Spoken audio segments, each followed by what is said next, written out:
Hello everyone, and welcome back to Mr. Sleepy Crime. I know many of you enjoy listening to these stories as you fall asleep. So before you drift off, I'd love for you to leave a comment letting me know where in the world you're tuning in from. And if you're enjoying the story, don't forget to like and subscribe. It really helps the channel grow. Before we begin, I want to acknowledge that this story involves real people and real tragedies. We tell these stories not for entertainment, but to remember the victims and perhaps help others recognize the warning signs that could prevent similar tragedies. For the best experience, feel free to lower the volume a little, just enough to let the story gently carry you off to sleep. Alright, please get comfortable, dim the lights, and let's dive into tonight's first story. There are some crimes that haunt not because of their complexity, but because of their simplicity. Because they remind us how fragile trust can be, and how kindness can sometimes be repaid in the cruelest of ways. Tonight's story takes us to Greenfield, Indiana, a quiet suburb where neighbors knew each other by name, where violent crime was almost unheard of. It's the story of Patricia Dresser, a woman entering a new chapter of her life, and the young man she tried to help. Patricia Ann Dresser, known to everyone as Patty, was 52 years old in the autumn of 2016. Born on June 1, 1964 in Newcastle, Indiana. She had graduated from Newcastle High School in 1982 and spent most of her career in sales and marketing. Those who knew her described her with words like bubbly, sweet, and friendly.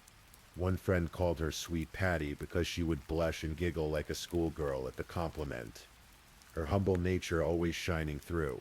Her brother, Mike Kingsley, had a special nickname for her, Meme.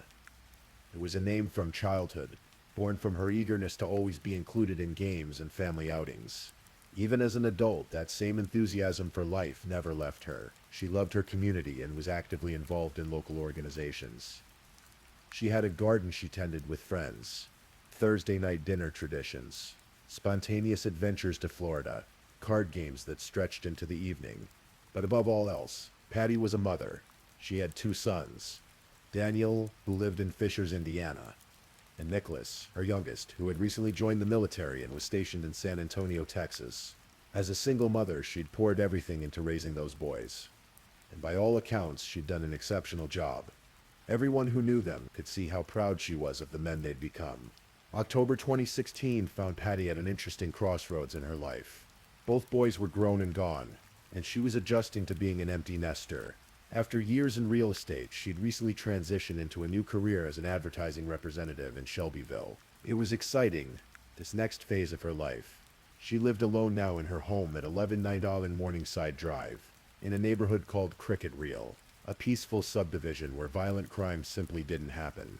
The house needed some work, as houses do, and Patty wasn't afraid to roll up her sleeves. But some jobs required an extra set of hands. That's where Spencer Spielman came in. Spencer Spielman was 20 years old, born on February 2, 1996. He was a friend of Nick Dresser, Patty's youngest son. When Spencer mentioned he needed money, Patty did what came naturally to her. She offered to help. She hired him to do odd jobs around her house, gave him the garage door keypad code so he could come and go as needed to complete the work, and even paid him up front for some of the jobs. Spencer had spent time in the Dresser home before. According to his own later statements, he'd always felt welcome there. Patty had helped him out on more than one occasion, given him money when he needed it, helped him research colleges, let him stay over when he had nowhere else to go. She'd taken him under her wing, the way she did for many young people in her life. But there were warning signs that something wasn't quite right. At some point before the murder, Patty caught Spencer attempting to steal something precious. Her son Nick's watch, a valuable tag wire. After that incident, she hid the watch, tucking it away where she hoped it would be safe from Spencer's hands. Then came Wednesday, October 12, 2016. Patty returned home from work that evening around 7:30 and immediately knew something was wrong. The house was disheveled. Things were out of place.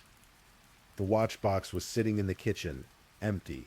Someone had broken in, and they'd been looking for that tag wire. She knew immediately who it was. Throughout that evening, Patty sent text messages to friends and family. One message captured her certainty perfectly. Spencer broke into my house today. Didn't get what he was looking for, though. She believed Spencer had used the garage door code to get in, so she unplugged the garage door opener. Problem solved, or so she thought. What Patty didn't do was call the police. Maybe she didn't want to get Nick's friend in trouble. Maybe she thought unplugging the garage door was enough. Maybe she believed she could handle it herself by confronting him. We'll never know for certain. What we do know is that Patty sent text messages to Spencer that evening, warning him to stay away from her house, threatening to go to the police if he didn't. She told her friends and family about her fear of him. Her own words, preserved in those text messages, would later become powerful evidence in the courtroom. The next day was Thursday, October 13th, 2016. It would be Patty's last day alive.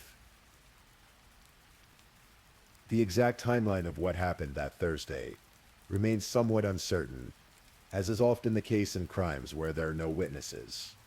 What we know comes from forensic evidence, from Spencer's eventual confession, and from the investigation that followed.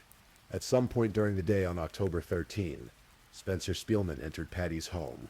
He later claimed to police that he'd gone there to do yard work, that he'd left briefly and returned to find her dead. But the evidence would tell a very different story. According to the confession Spencer would eventually give to detectives, there was a confrontation, an argument. Patty told him to leave her house. In Spencer's version of events, she fell and knocked over a chair. He helped her up, he said, and walked her to the couch. She was wearing a red bathrobe. What happened next would be described in chilling detail during his interrogation. Spencer told police that Patty freaked out and began hitting him. He placed something over her head. Then he reached for the sash of her bathrobe. He wrapped it around her neck once, then twice, and he pulled it tight. The forensic pathologist who performed Patty's autopsy, Dr. John Cavanaugh, would later testify about what he found. There were marks on Patty's neck, chin, arms, and wrists. The marks indicated she'd been held down. 3 band-like bruises, matching the width of the bathrobe sash, were found on either side of her neck. There was a scrape on her chin and marks inside her mouth, where her teeth had been pressed hard against her inner lips. Evidence of smothering. The cause of death was asphyxiation, from a combination of strangulation and smothering. In other words, Patty Dresser fought for her life, and she lost. Spencer left her there on the couch, surrounded by pillows. The bathrobe sash discarded on the floor beside her. Her body was positioned in a way that might have looked to a casual observer like she was simply resting. But Spencer didn't just leave. He took her car, a blue 2011 Ford Taurus. He took her television, a 55-inch Hitachi. He took her iPad, her Wi-Fi hotspot, her iPhone, and her wallet. He loaded up his bounty and drove away, leaving Patty's body to be discovered by someone else. Nick Dresser, stationed in San Antonio, Texas, tried repeatedly to reach his mother throughout the day on Thursday and into Friday. Call after call went unanswered. For a son whose mother was usually so responsive, the silence was alarming. Finally, unable to shake his growing dread, Nick called a family friend and asked them to check on his mother. It was around 10 o'clock Thursday evening when that friend arrived at the house on Morningside Drive. The lights were on inside. Everything looked normal from the outside. But when the friend entered and found Patty, they knew immediately. The friend called 911. Police and medical responders arrived to find Patty's body on the couch in the living room, positioned almost as if she were sleeping, except for the red bathrobe she wore and the sash lying on the floor. She was pronounced dead at the scene. The Hancock County Coroner's Office would rule her death a homicide. The autopsy determined she'd been dead for somewhere between 24 and 36 hours when her body was found. Detectives immediately began working the scene. They noticed what was missing: the blue Ford Taurus, a television, personal items. They spoke with family members who had rushed to the scene, trying to understand what had happened to their Patty. And that's when family members told them about Spencer Spielman, about the break-in on Wednesday, about Patty's fears, about the text messages she'd sent. Police now had a suspect. They just needed to find him. The next evening, Friday, October 14, 2016, Dwayne Davis was driving in Greenfield. Davis was Patty's ex-boyfriend and close friend. They'd remained close enough that they co-owned a blue Ford Taurus. At approximately 8:50 in the evening, Davis spotted the Taurus near a local village pantry, a convenience store on South State Street. His heart must have jumped into his throat. He immediately called 911 and began following the car at a safe distance, staying on the line with dispatchers, keeping them updated on the vehicle's location. Greenfield police converged on the area. When they pulled the Taurus over, they found Spencer Spielman behind the wheel. In the passenger seat sat another young man, Brandon Humphreys, Spencer's friend. Both were taken into custody for questioning. The interrogation that followed would become crucial to the case. The interrogation room at the Greenfield Police Department was cold. Spencer Spielman sat across from detectives, his hands cuffed, his demeanor initially angry and defiant. For more than 2 hours, Spencer denied everything. He admitted he'd done work for Patty. He admitted he knew her, but killed her. No, he insisted over and over. He didn't kill anyone. The detectives pressed him. They had found him driving her car, her stolen car. They knew about the break-in. They knew about the texts. Spencer's stories kept changing, shifting, evolving. First he claimed he hadn't seen Patty at all. Then he admitted he'd been at the house, but said he'd stolen the TV while she was out, entering through the garage with a remote. Around the 2-hour and 20-minute mark of the interrogation, something changed. Spencer asked for a cigarette. The officers agreed. With cameras rolling on their body cams, they escorted him outside, still in handcuffs. For 5 minutes, Spencer stood there, smoking, chatting casually with the officers, as if they were old friends. Then they went back inside.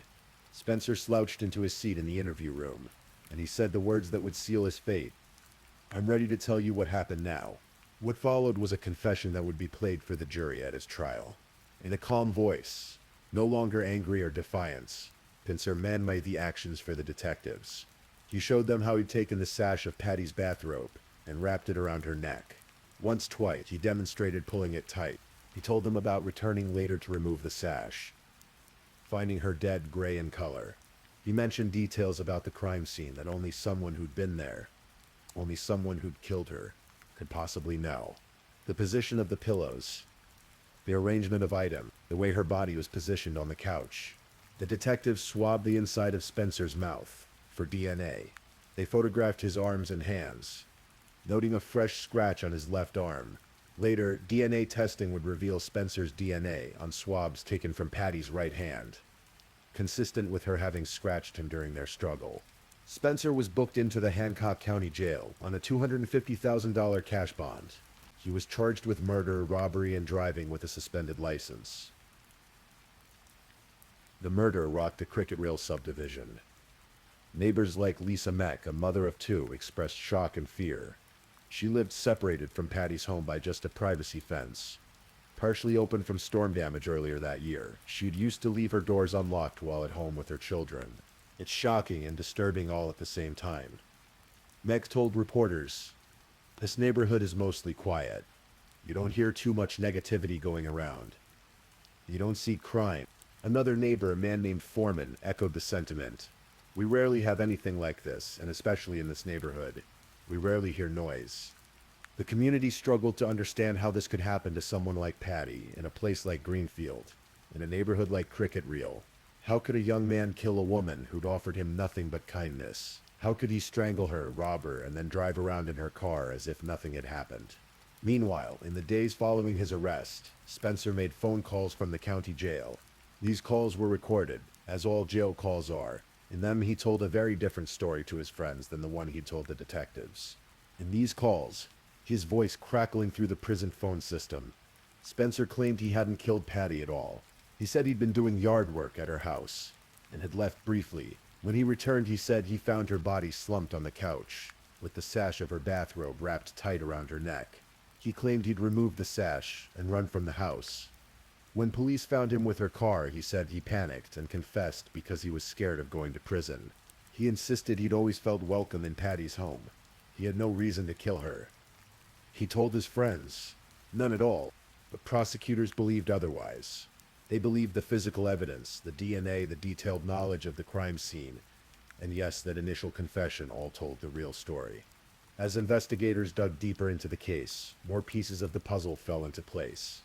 Spencer's friend Brandon Humphreys, who'd been in the passenger seat when police stopped the Taurus, became an important witness. Humphreys told police that on the day Patty died, he and Spencer had driven around together in what Spencer claimed was his mother's car. They visited several pawn shops in Indianapolis. Then they drove all the way to Kentucky and back. Throughout this entire journey, Humphreys said, Spencer's behavior seemed completely normal. Nothing about him suggested he'd just committed murder. As they were making their way back to Greenfield, about a dozen police cars converged on them on the south side of the city. That's when, Humphreys said, Spencer immediately began to panic. The television Spencer had stolen from Patty's home was traced through these pawn shop visits. Humphreys admitted to police that he'd bought a TV from Spencer, who told him it came from his mother's house. Humphreys later pawned the 55-inch Hitachi. When police tracked it down, the serial number matched the television stolen from Patty Dresser's home.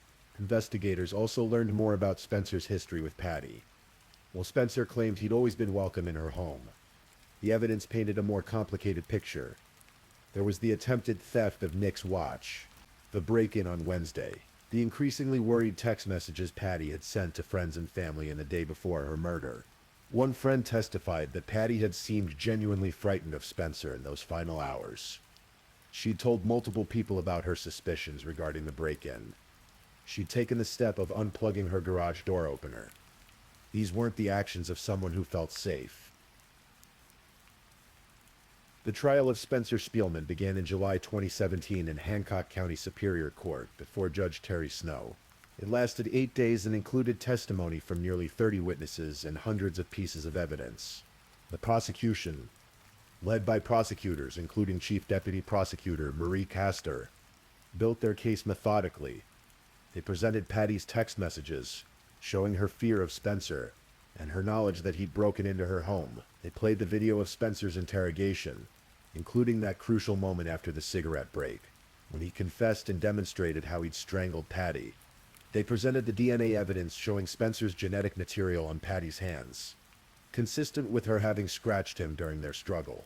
They showed photos of the scratch on Spencer's left arm. They presented testimony from Dr. John Kavanaugh, the forensic pathologist who described Patty's injuries in detail and explained how she died. They traced the stolen television through the pawn shops, connecting Spencer directly to the robbery. They called Brandon Humphreys, who described his strange road trip with Spencer in Patty's stolen car. They presented evidence showing Spencer had been found driving on a suspended license, with an active warrant for his arrest.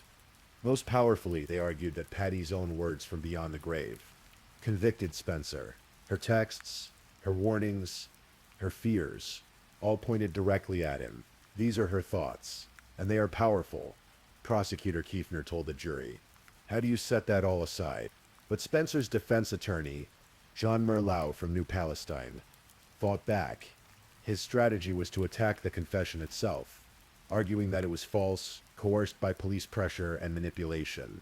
Merlau called an expert witness, Alan Hirsch, an attorney and professor from Massachusetts who specialized in studying false confessions. Hirsch testified about how innocent people sometimes confess to crimes they didn't commit, particularly after long confrontational interrogations. He noted that 5% of innocent suspects give false confessions because they believe they'll be better off doing so. Merlau pointed out that Spencer's interrogation had lasted 3 hours, that the room was cold, that Spencer had ADHD and anxiety disorders, that he was tired and scared. He argued that the detectives had fed Spencer details about the crime scene, which Spencer then repeated back in his confession. The defense also tried to suggest that someone else might have been responsible for Patty's death. During questioning of witnesses, Merlau asked about rumors that had circulated among Spencer's friends about others being involved. Brandon Humphreys acknowledged hearing such rumors, but said he didn't believe them and denied any involvement himself. From the witness stand during the sentencing phase, Spencer himself would later deny hurting Patty. Despite his confession, he read a statement asking, "Why would I bite the hand that fed me?" He claimed Patty had helped him, given him money, let him stay at her house, helped him with job searches and college research, but the jury wasn't buying it.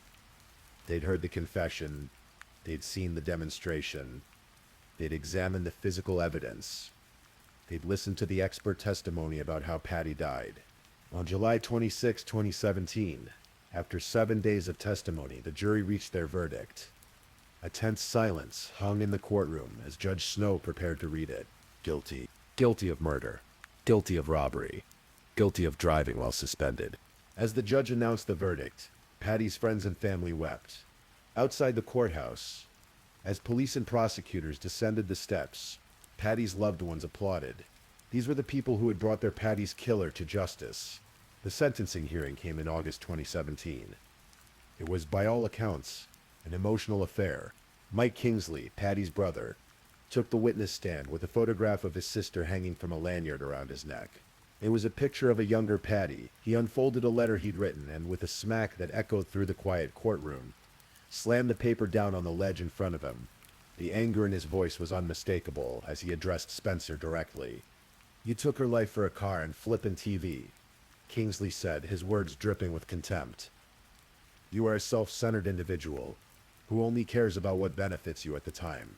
He spoke about his sister, about the woman everyone knew as Patricia or Patty, but whom he'd always called Mammy. He talked about that childhood nickname, about how she'd always wanted to be included, how she'd carried that enthusiasm for life into adulthood. He described how she'd been a single mother settling into a new phase of her life. Her boys were grown and gone. Nick had just joined the military. She'd been building a new career in advertising after years in real estate. She'd been surrounded by loving friends who supported her. She'd had so much life ahead of her, and Spencer had taken all of that away. For what?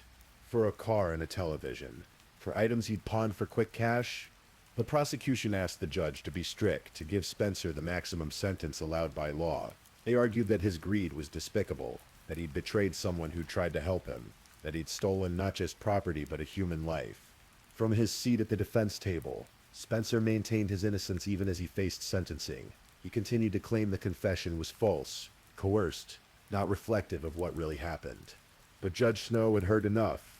On August 30, 2017, he sentenced Spencer Michael Spielman to 55 years in prison. 50 years would be served in an Indiana Department of Correction facility. With 5 years suspended to probation, Spencer was transported to Pendleton Correctional Facility, where he remains to this day. His projected release date, assuming he serves his full sentence, is August 20. He will be 58 years old, the same age Patty would have been when she died, had Spencer not stolen those years from her. Spencer didn't accept his fate quietly. In 2018, his case went before the Indiana Court of Appeals. He raised several arguments for why his conviction should be overturned. First, he argued that his confession should never have been admitted into evidence because it was involuntary, coerced by police in violation of both state and federal constitutions. He claimed the interrogation environment was coercive, that the detectives made implicit promises about his sentence, that he was cold and tired and suffering from ADHD and anxiety. He argued that the detectives had provided him with all the details he repeated in his confession. The appeals court wasn't persuaded. They noted that Spencer had never properly raised these arguments at trial, and that in any case they weren't supported by the record. Second, Spencer argued that the evidence was insufficient to prove he'd acted knowingly or intentionally when he killed Patty. He claimed the killing occurred in sudden heat, suggesting it was somehow a crime of passion rather than murder. This argument relied heavily on his own confession, which he'd later abandoned, claiming it was false. The appeals court rejected this too. They noted that the jury wasn't required to believe every detail of Spencer's confession, especially given his tendency to change his story and his clear attempts to minimize his culpability or avoid responsibility entirely. The physical evidence and the circumstances supported a finding of knowing, intentional murder. Third, Spencer argued that his convictions for both murder and robbery violated double jeopardy principles under the Indiana Constitution. This argument was based on technical legal grounds about whether the same evidence proved both crimes. Again, the appeals court disagreed. They found that the robbery and murder were sufficiently distinct that separate convictions didn't violate double jeopardy. Finally, Spencer argued that his 55-year sentence was inappropriate given the nature of the offense and his character. In legal terms, he was asking the court to find his sentence was too harsh. The appeals court considered this argument but ultimately affirmed the sentence. They noted the serious nature of the crime, the breach of trust involved, and the evidence presented at trial. Spencer's conviction and sentence stood. The legal system had spoken, and it had spoken clearly. Spencer Spielman was guilty of murdering Patricia Dresser, and he would spend the next several decades behind bars for that crime. The murder of Patricia Dresser sent ripples through many lives. Her two sons, Daniel and Nicholas, lost their mother, the woman who'd raised them. who'd been so proud of the men they'd become. They lost her just as she was entering a new phase of life, just as they were beginning their own adult lives. Her brother Mike lost his little sister, his Mean, the girl who'd always wanted to be included, who'd grown into a woman full of enthusiasm and love for life. Her friends lost their Thursday night dinner companion, their gardening partner, their spontaneous adventure buddy. They lost the woman they'd called Sweet Patty, who blushed at compliments and giggled like a schoolgirl. Her community lost a member who'd been actively involved in local organizations, who'd had a passion for Greenfield and its people. And what of Spencer Spielman's family and friends? They too experienced loss, watching someone they knew destroy his own life by destroying another's. Spencer's mother, Nick's friend, Brandon Humphreys, and others in his circle had to grapple with the reality that someone they knew was capable of such violence. The case drew media attention. It was featured on Oxygen's Criminal Confessions in an episode titled Killer Friends. It was featured on A&E's Interrogation Raw in an episode called The Cigarette Break, highlighting that crucial moment when Spencer stepped outside for a smoke and came back ready to confess. These television programs brought Patty's story to a national audience, ensuring that she wasn't forgotten, that her death served as a reminder of the dangers of misplaced trust and the warning signs that should never be ignored. Even with Spencer behind bars, even with the case officially closed, questions linger. They're the kinds of questions that haunt true crime cases. The what-ifs and why didn't she's that survivors and observers ask themselves in the dark. Why didn't Patty call the police after the break-in on Wednesday? If she had, would she still be alive? Would officers have arrested Spencer, or at least warned him away, before he had the chance to kill her? What made Spencer decide to kill her? Was it truly just robbery, the desire for a car and a television? Or was there something else? Some perceived slight, some anger at being confronted about the break-in? What went through Patty's mind in those final moments? Did she realize what was happening? Did she think of her sons? And that cigarette break during the interrogation? What really changed for Spencer in those 5 minutes outside? Did he decide that confession was inevitable? Did he feel some kind of remorse? Or did he simply calculate that cooperation might somehow help him? We'll likely never have complete answers to these questions. Spencer's testimony has been unreliable, his story shifting and changing to suit his needs. The truth died with Patty that October evening. If there are lessons to be drawn from Patty's story, they're uncomfortable ones. First, trust can be dangerous. Patty tried to help a young man who claimed to need money and work. She gave him access to her home. She paid him up front. She offered him kindness and support. And in return, he stole from her, betrayed her, and ultimately killed her. It's a harsh reminder that not everyone deserves or will properly use the trust we place in them. Second, warning signs matter. Patty caught Spencer trying to steal the watch. She suspected him immediately when her home was broken into. She felt afraid enough to text friends and family about her fears. These were all red flags that something was seriously wrong. Yet she didn't take the final step of calling police, of removing Spencer from her life completely. Perhaps she didn't want to get him in trouble. Perhaps she thought she could handle it herself. Either way, those unheeded warning signs proved fatal. Third, small crimes can escalate. Spencer started with attempted theft of a watch. Then he committed a burglary. Then robbery and murder. The escalation was rapid and deadly. It's a pattern seen in many criminal cases, where someone starts with minor offenses, and when not stopped, moves on to more serious crimes. Fourth, confession evidence. While powerful, is complex. Spencer's defense raised legitimate questions about interrogation tactics and false confessions. These are real issues in the criminal justice system, yet in this case, the confession was supported by physical evidence, by DNA, by stolen property, and by detailed knowledge of the crime scene. The totality of the evidence pointed to guilt, not to a false confession extracted under pressure. In the end, the most important thing about this case isn't Spencer Spielman. It isn't the interrogation tactics or the legal arguments or even the shocking betrayal of trust. The most important thing is Patricia Ann Dresser herself. She was a real person with a real life. She was born on June 1, 1964 in Newcastle, Indiana, to William and Anna Jane Kingsley.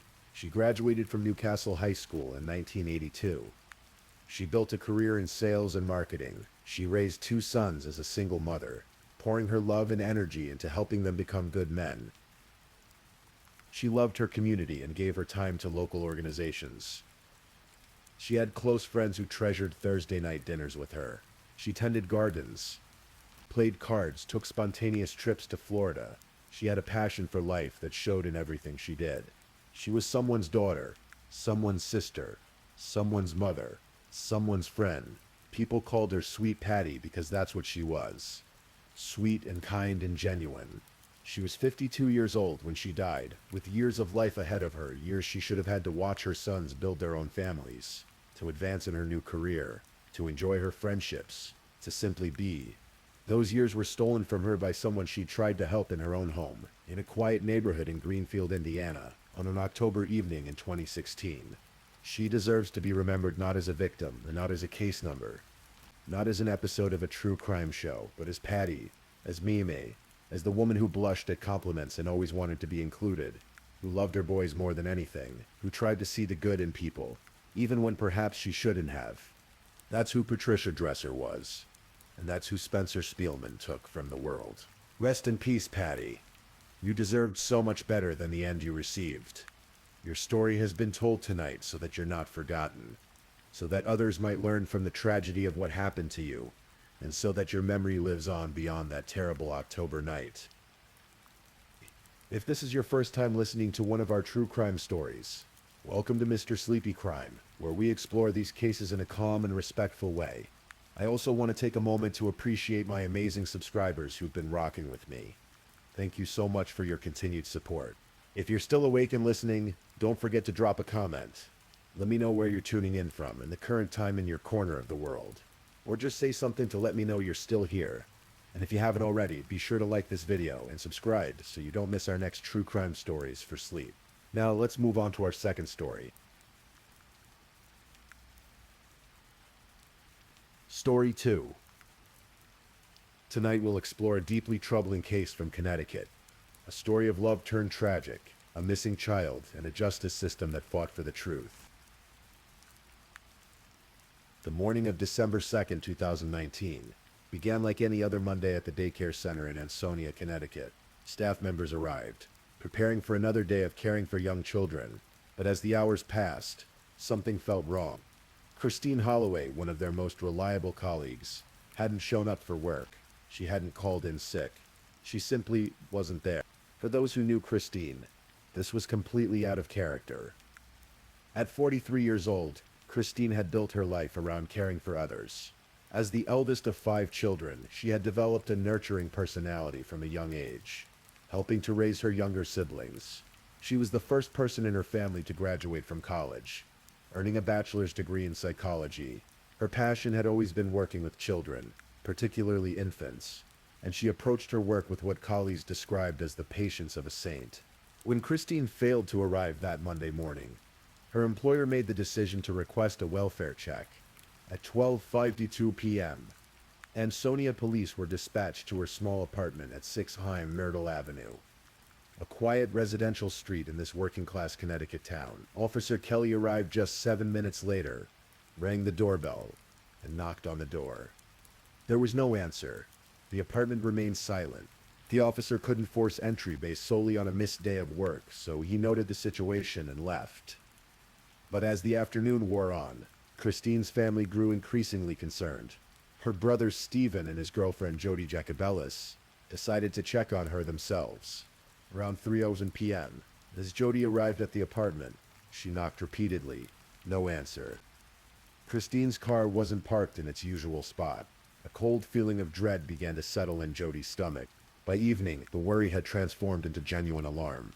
Stephen and Jody went directly to the Ansonia Police Department at approximately 7:30 p.m.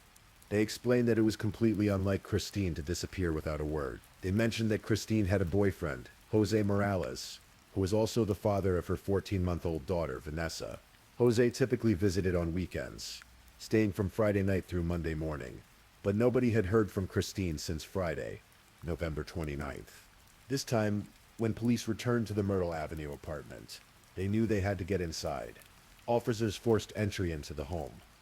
What they found would haunt them forever. Christine Holloway lay in the bathtub, her body naked and lifeless. The scene was immediately secured as a crime scene.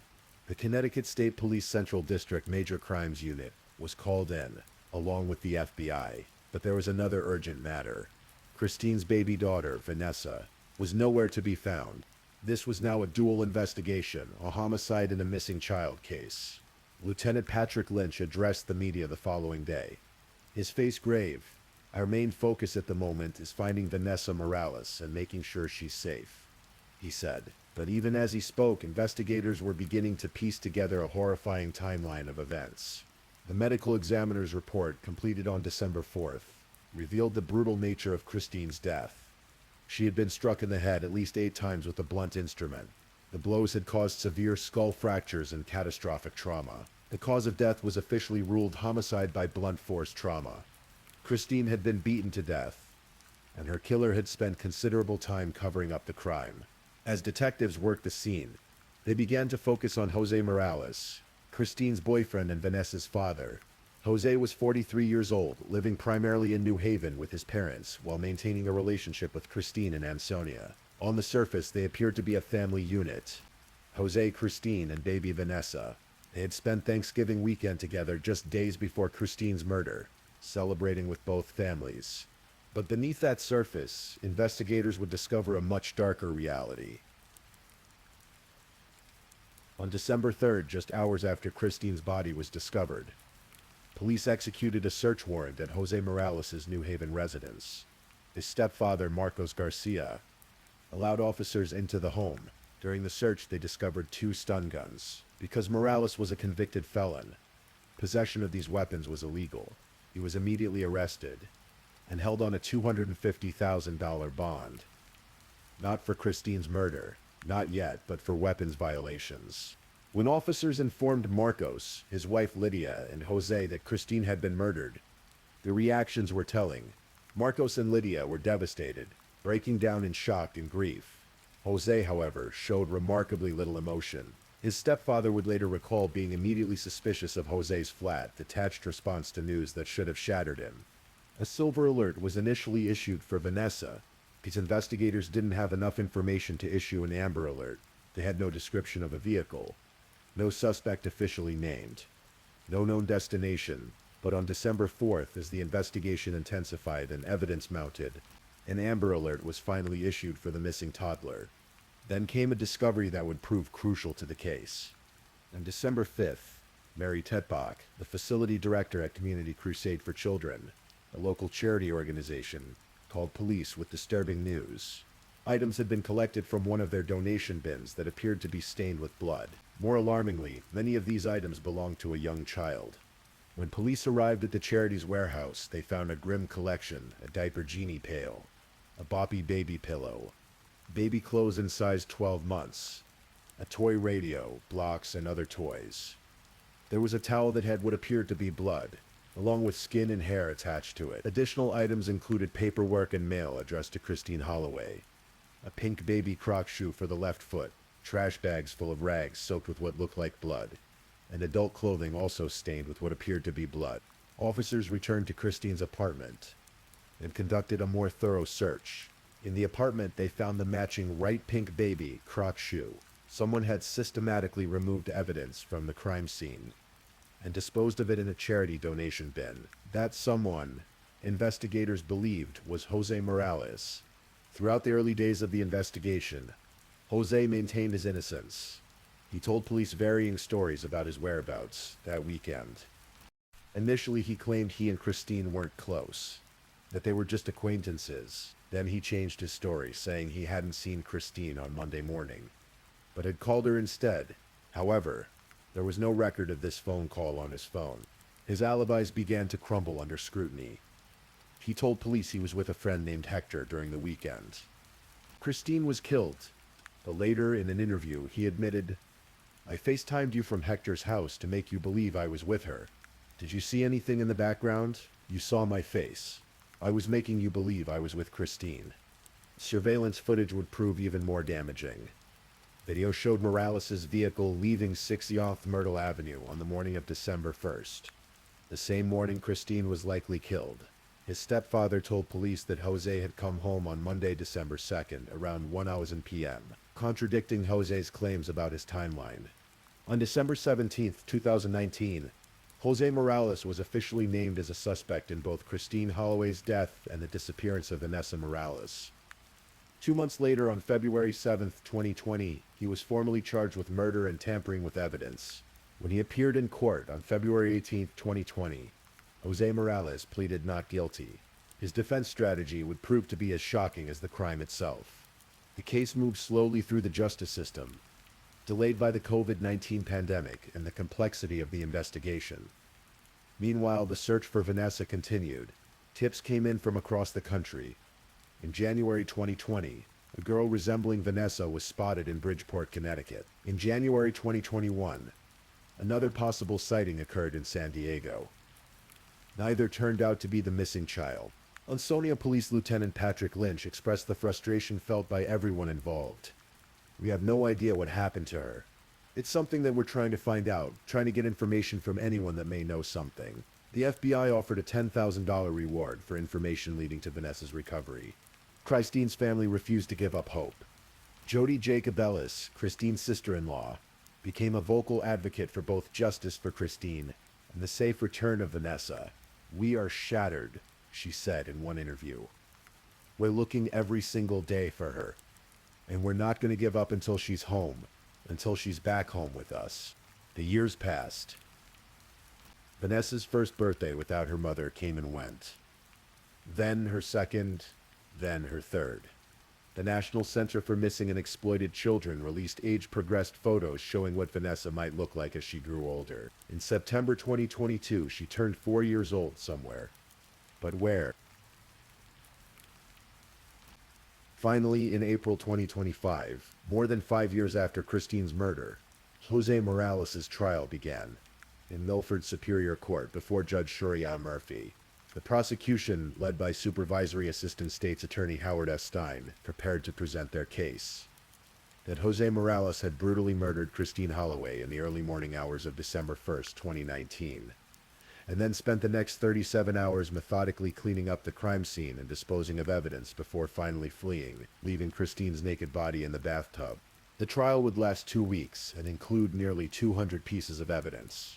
The jury would see graphic crime scene photos showing Christine's devastating injuries. They would hear testimony from medical examiner Dr. Eric Hayes, who described the extensive blunt force trauma to Christine's head. They would see surveillance footage of Morales at gas stations, wearing different clothes than he claimed to be wearing. They would hear about the bloody items found in the donation bin, items that DNA testing linked to Christine. But perhaps the most dramatic moments came when Jose Morales himself took the stand. For the first time, Morales told his version of events publicly. He described meeting Christine on a dating app toward the end of 2016. Their relationship had developed over 3 years. He spent weeknights in New Haven with his parents, and weekends in Ansonia with Christine and Vanessa. Just days before the murder, they had spent Thanksgiving weekend together, visiting both families and buying a car for his parents. Then came the night of November 29th, 2019. Morales testified that he went to visit a friend and smoked what he thought was marijuana. It turned out to be PCP, also known as angel dust, a powerful hallucinogenic drug. His friend left him with more PCP, which Morales claimed he smoked the next night while at Christine's apartment. According to Morales' testimony, what happened next was like something out of a nightmare. He heard screams and sounds of a struggle. Through his PCP-induced haze, he said he saw a man inside the apartment repeatedly hitting Christine with a crowbar. He was too impaired by the drug to help, he claimed. Another man, he said, took Vanessa. One of the intruders allegedly threatened him. If he called police, Vanessa would suffer the same fate as Christine. This is 10 minutes, not even, from when I smoked the PCP. Morales told the jury, "I went inside the apartment. I tried to look for Vanessa everywhere. The car seat was gone." Morales' story, dramatic as it was, faced immediate skepticism. The prosecution had a devastating question. Why would you believe that home invaders that committed murder and kidnapped a child would leave behind a living witness? How does that make sense? The defense acknowledged the strangeness of Morales' account, but pointed to the 911 call he had made on December 1st. the day before Christine's body was discovered. Who calls 911 before committing a homicide? No one. Defense attorney Edward Gavin argued. On that call, Officer Jacqueline Tresser testified. She heard a woman's voice in the background that sounded like it said, "Stop, hang up. Who are you calling?" That woman, the defense argued, was Christine alive during the 911 call. But then Morales had to explain what he did after Christine was killed. This is where his testimony became truly disturbing. He admitted that he stayed in the apartment with Christine's body for over a day. He saw his own bloody footprints on a rug. He moved Christine's body to the bathtub. He used buckets and towels to clean up blood, pouring the bloody water down the garbage disposal. He left the apartment multiple times to buy cigars at gas stations, to smoke more PCP, to dispose of the bloodied items in donation bins. "I want to ask you," Prosecutor Stein said during cross-examination, "each and every time that you left this apartment over those next 30-some-odd hours, did you just have to step over her?" Morales confirmed that Christine's body lay near the apartment's front door from approximately 2:11 a.m. until sometime between 9:11 a.m. and 1:11 p.m. Before moving her, he had taken a nap. Then he woke up and left to drive around and smoke more PCP. The prosecutor showed Morales a graphic image of Christine's face after death, her features destroyed by the brutal beating. "Why didn't you attempt to perform CPR on Christine Holloway?" Stein asked. "You see the picture?" Morales responded, pointing forward. "Can you do CPR on that?"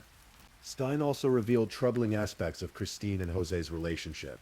Text messages showed Morales to be controlling and verbally abusive. He had called Christine a pig. He frequently accused her of being unfaithful. Though she repeatedly assured him of her love and loyalty, prosecutors suggested that Morales was an abusive partner who didn't adequately provide for his child.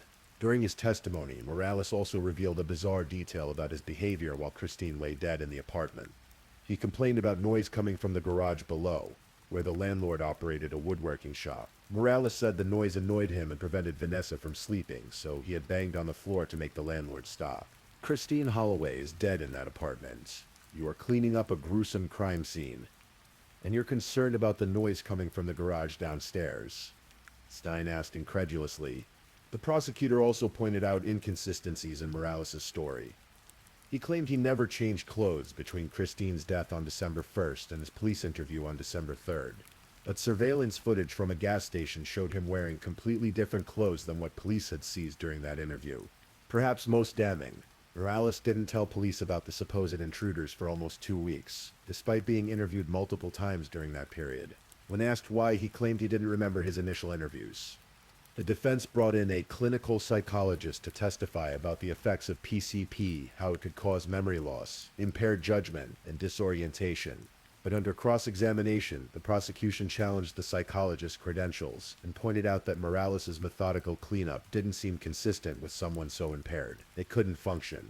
The defendant's actions after Holloway was killed show he was cognitively functioning and not significantly disrupted by PCP.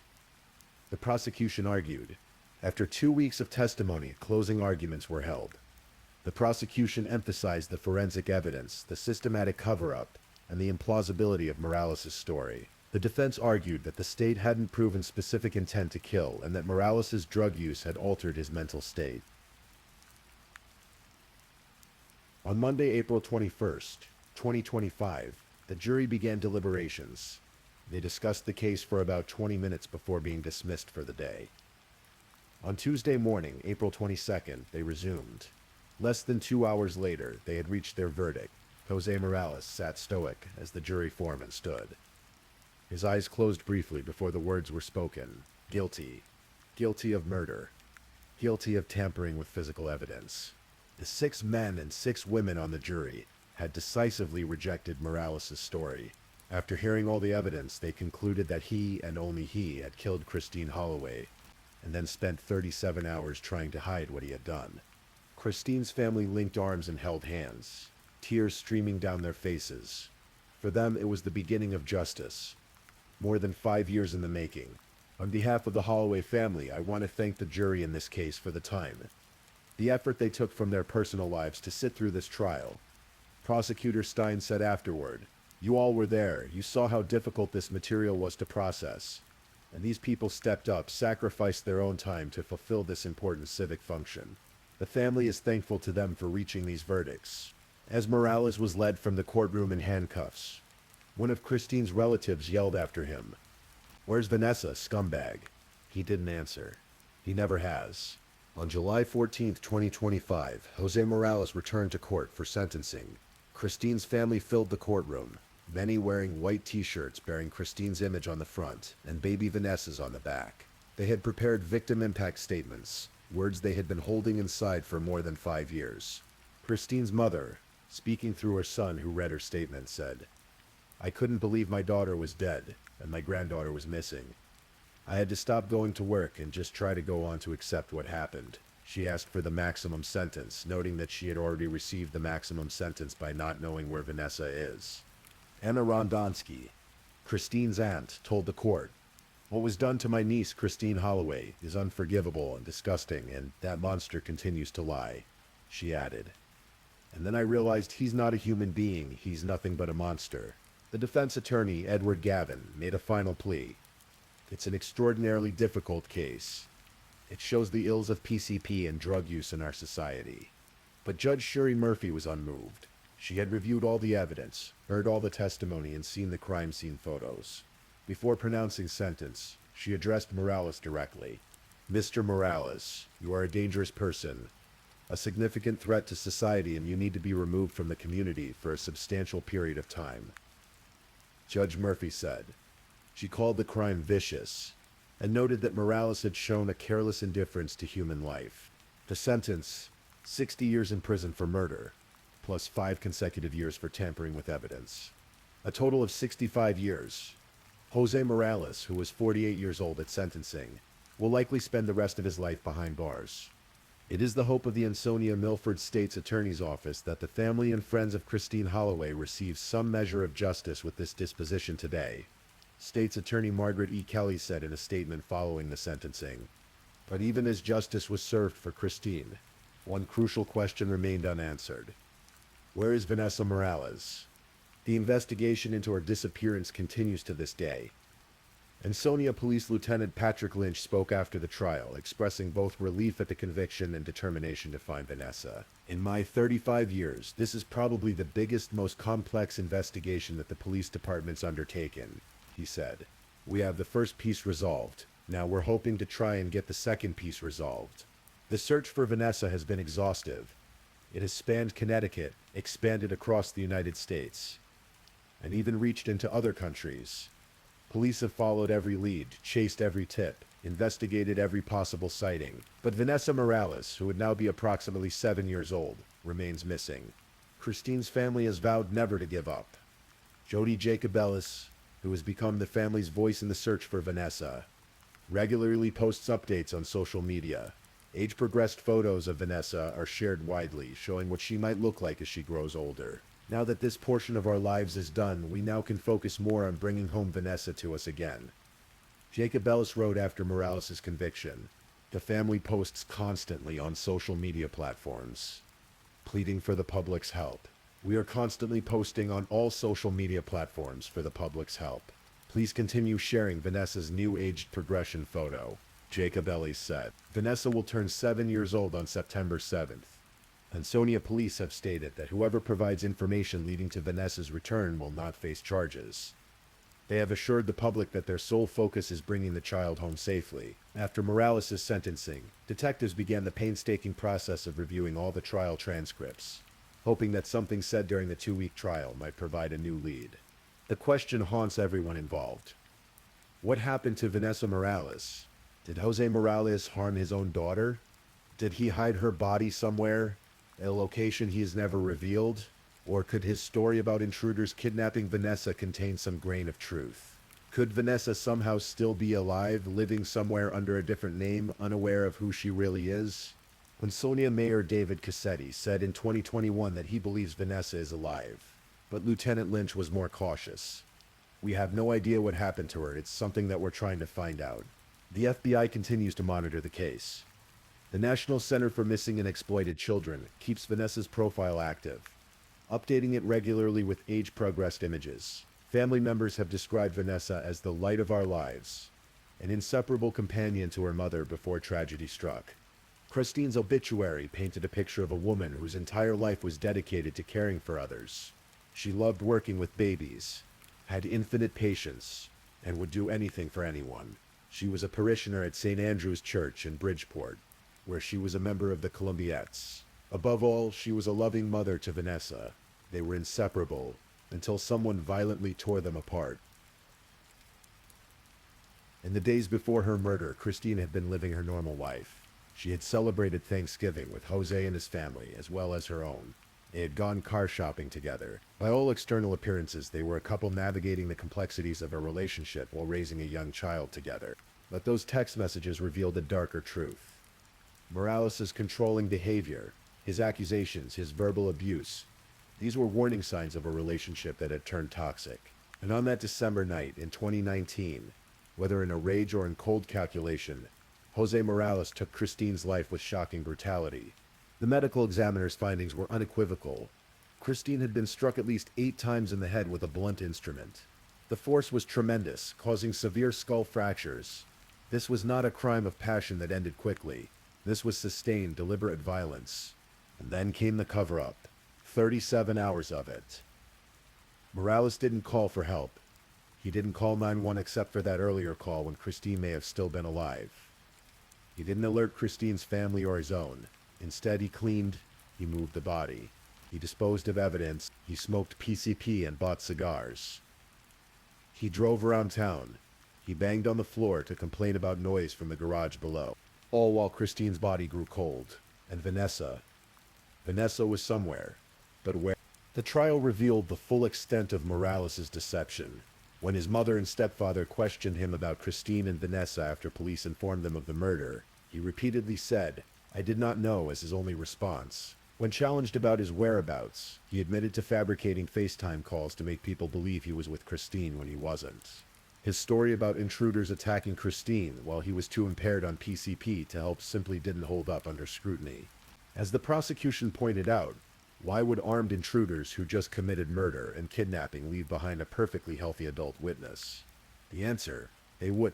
The jury saw through Morales' lies.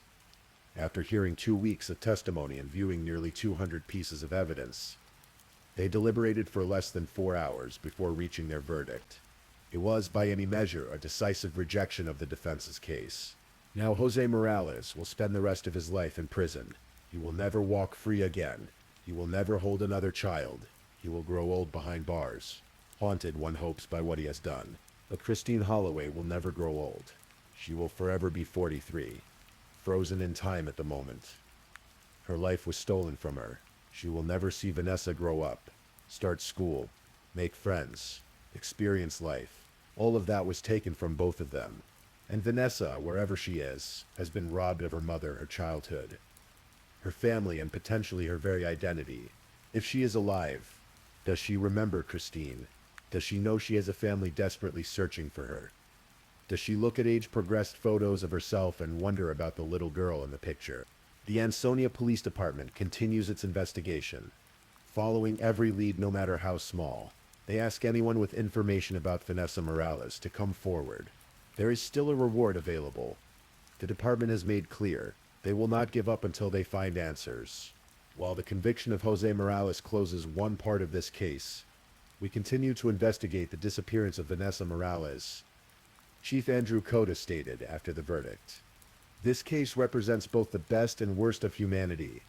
The worst, that a man could brutally murder the mother of his child and potentially harm that child as well. The best, that a community, a police force, and a family could refuse to give up hope, fight for justice, and continue searching for a missing child 5 years after her disappearance." Christine's family has shown remarkable strength and resilience. They have transformed their grief into action, keeping Christine's memory alive and Vanessa's case in the public eye. They have spoken at press conferences, given interviews, posted on social media, and attended every court hearing. Their love for Christine and Vanessa has never wavered. "We need her back," Danielle Holloway, Christine's sister-in-law, said in an interview. "She's the light of our lives. I miss her every single day." The case has deeply affected everyone who has touched it. The Ansonia police officers who found Christine's body, the medical examiner who documented her injuries, the prosecutors who built the case against Morales, the jury members who had to view graphic evidence and make a life-altering decision, the judge who had to sentence a man to effectively spend the rest of his life in prison, and most of all, Christine's family, who must live with this loss every single day. What makes this case particularly haunting is its unresolved ending. Yes, justice was served for Christine's murder. Yes, her killer is behind bars. But the central mystery remains. What happened to Vanessa Morales? Until that question is answered, this case cannot truly be closed. Until Vanessa is found dead or alive, her family cannot fully heal. The not knowing is perhaps the cruelest punishment of all. As darkness falls and we prepare for sleep, we think about Vanessa, somewhere out there, a little girl who should be 7 years old, maybe wondering about her past, or she may be in a place where wondering is no longer possible. We think about Christine, whose life was dedicated to nurturing children, whose patience was legendary, whose love for her daughter was boundless. She deserved to watch Vanessa grow up. She deserved to see her daughter's first day of school, her lost teeth, her birthday parties. She deserved to grow old, to become a grandmother, to live a full life. We think about all the lives touched by this tragedy. The family members who wear Christine and Vanessa's faces on their shirts. The police officers who won't give up the search. The prosecutors who fought for justice. The community that came together to support the Holloway family. And we think about the lesson in this story, that behind every true crime case are real people. People who loved and were loved. People whose lives had value and meaning. People whose absence leaves a hole that can never truly be filled. Christine Holloway was more than a murder victim. She was a daughter, a sister, an aunt, a friend, a parishioner, a colleague, and above all, a mother. She was the first in her family to graduate from college. She loved working with babies. She had infinite patience. She would do anything for anyone. Vanessa Morales is more than a missing child case number. She is a daughter, a granddaughter, a niece, a cousin. She loved her mother. She was inseparable from Christine. She deserves to be found, to be brought home, to know that her family never stopped looking for her. Jose Morales is more than a convicted murderer. He is a man who made choices. Choices that destroyed multiple lives. Choices that left a wake of grief and unanswered questions. Choices that he will pay for every day for the rest of his life. As we close our eyes tonight, we remember Christine Holloway, whose life mattered.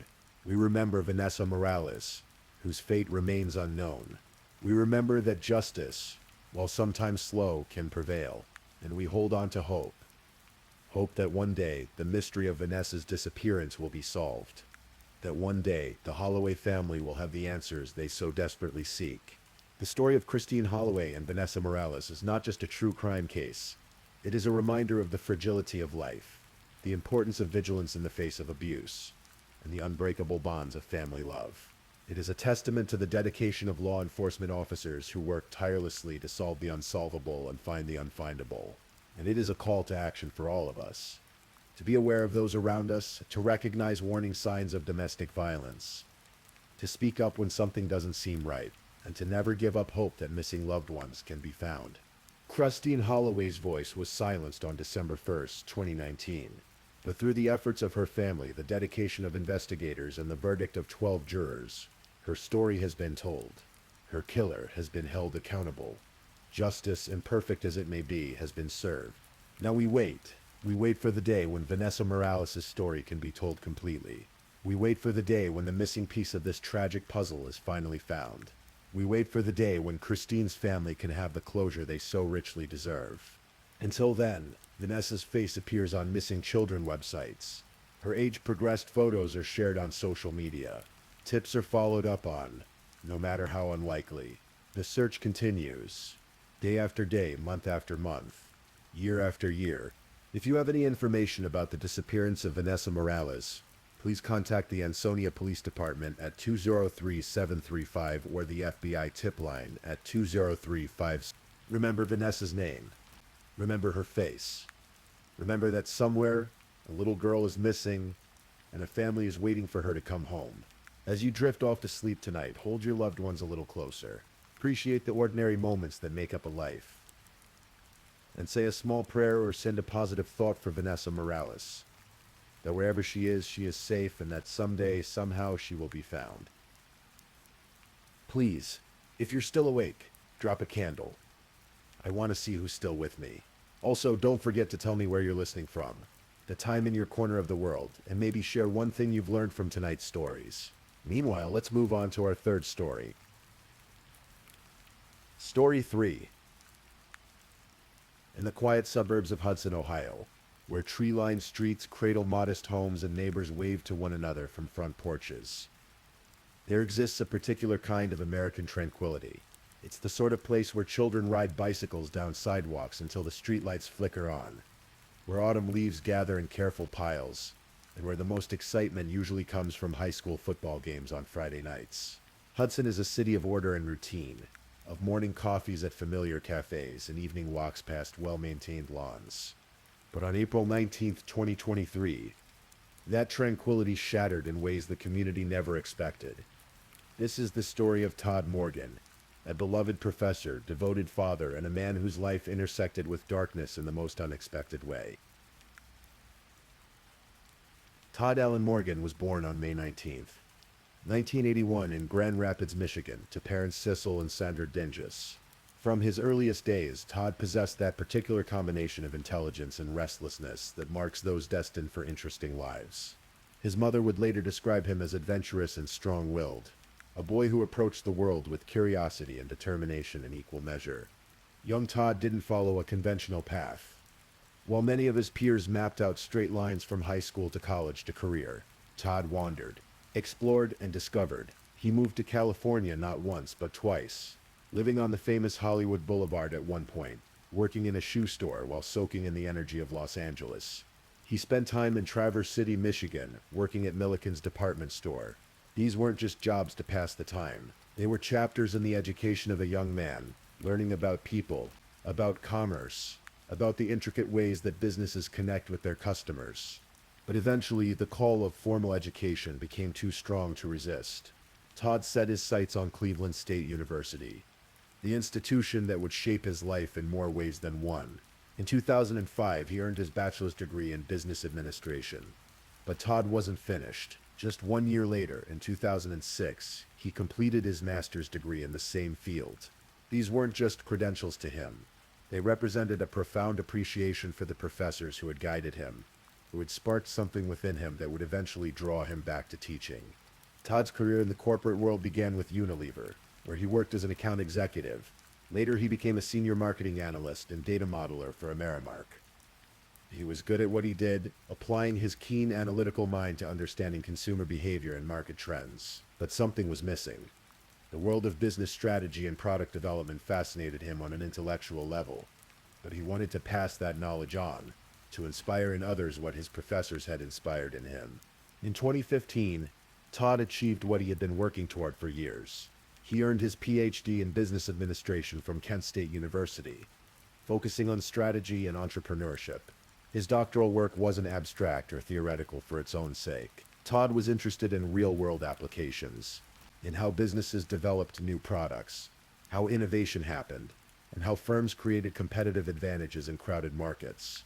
His research focused particularly on small to medium-sized enterprises, those companies that form the backbone of the American economy, but often lack the resources of larger corporations. Armed with his doctorate, Todd began his teaching career. He accepted a position as an assistant professor at the University of Massachusetts Lowell, then moved to the Haworth College of Business at Western Michigan University. By all accounts, he was exceptional at what he did. Students appreciated his down-to-earth demeanor, his ability to make complex business concepts accessible and interesting. He wasn't the kind of professor who hid behind jargon or talked down to his students. He met them where they were, remembered what it was like to be confused and overwhelmed, and guided them with patience and genuine care. Then, in 2021, an opportunity arose that Todd couldn't pass up. Cleveland State University, his alma mater, the place where his love of business education had first taken root, offered him a position as an assistant professor in the Department of Management at the Manamahuja College of Business. For Todd, this was more than just another job. It was coming home.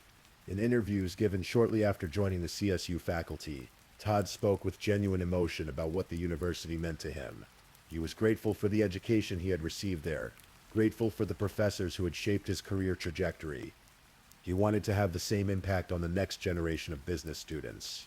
Those who knew him say he succeeded beyond measure. Students who took his classes spoke of him with affection and respect. On websites where students anonymously rate their professors, Todd received perfect scores. Comments described him as caring, inspirational, and hilarious. One student wrote that he was more than a great professor, but a great person all around.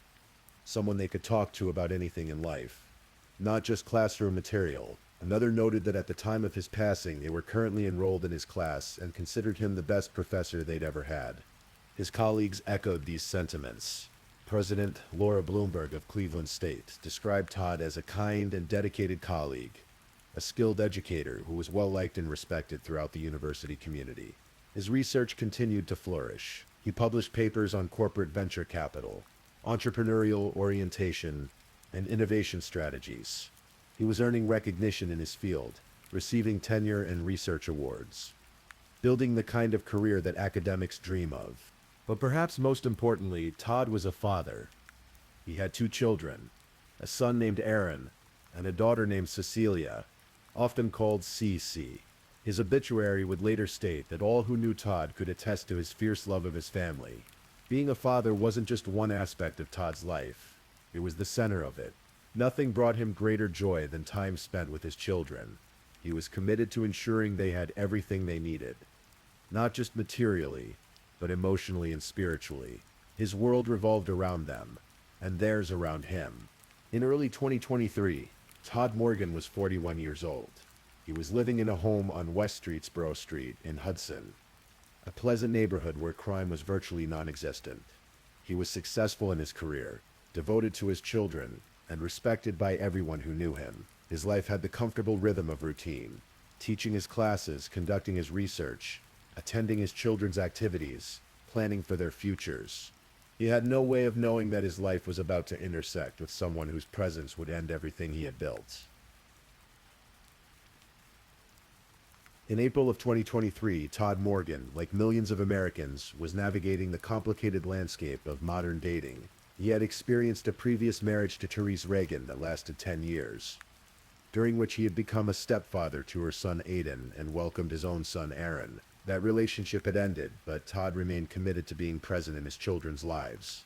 Dating in your 40s, especially as a single parent with a demanding career, isn't easy.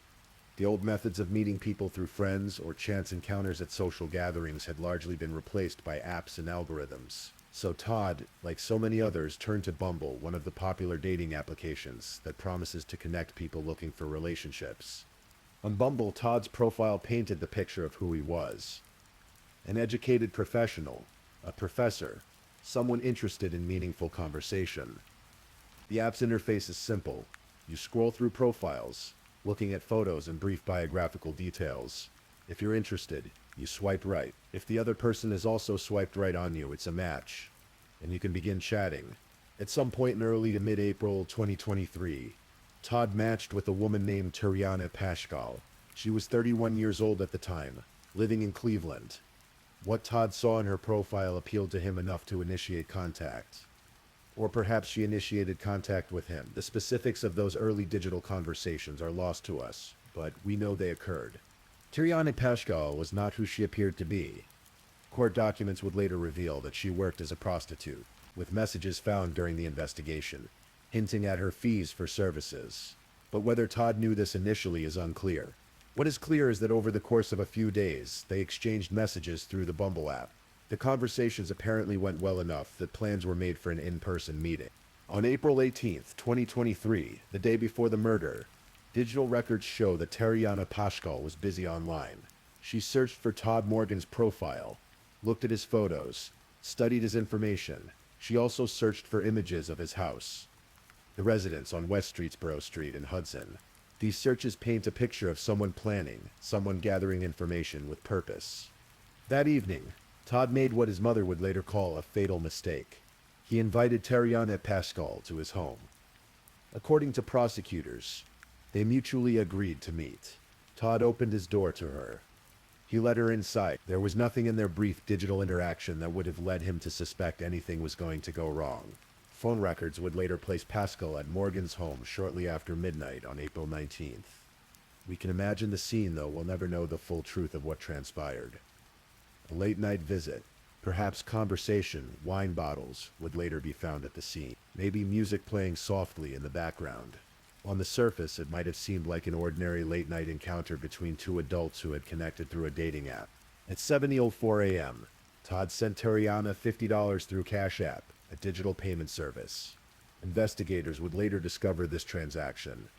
The exact reason for this payment remained unclear, though given what court documents later revealed about Pascal's occupation, it can be inferred. Then, just minutes after that payment was sent, neighbors heard something that shattered the morning quiet. Gunshots. Multiple gunshots.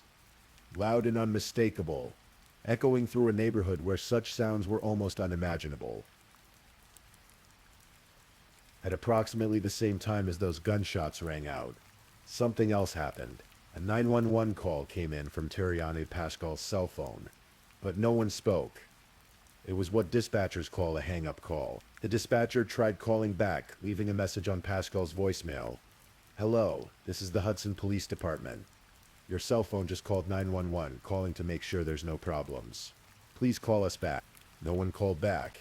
Meanwhile, neighbors were processing what they had heard. In Hudson, Ohio, gunshots are rare enough to be alarming. Some residents looked out their windows. Ring doorbell cameras, those ubiquitous security devices that have become informal witnesses to so much of modern crime, captured images of a light-colored vehicle in Todd Morgan's driveway.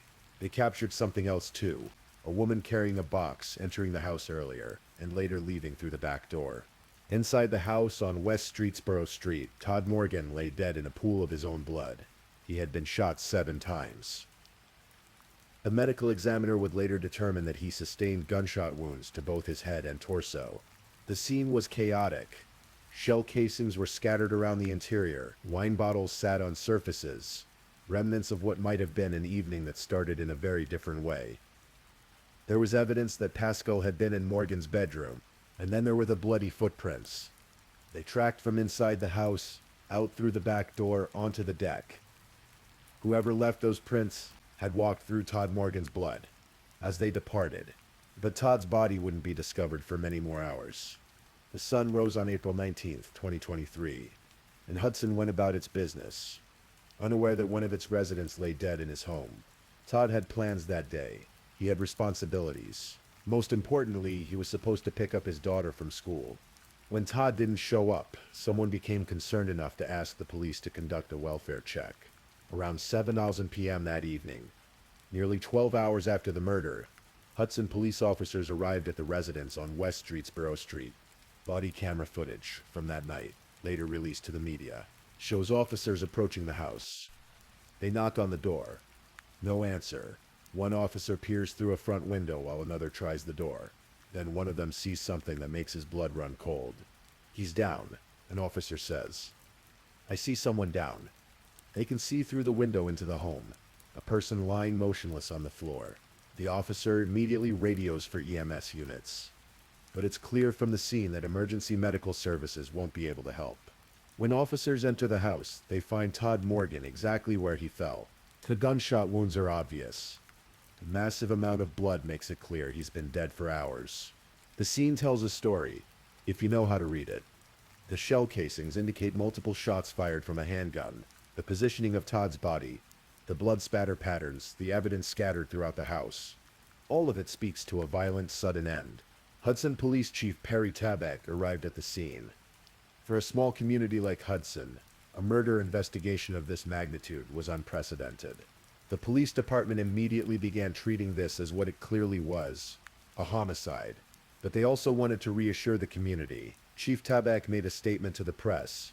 "Through my department's investigation, we determined that this was an isolated incident."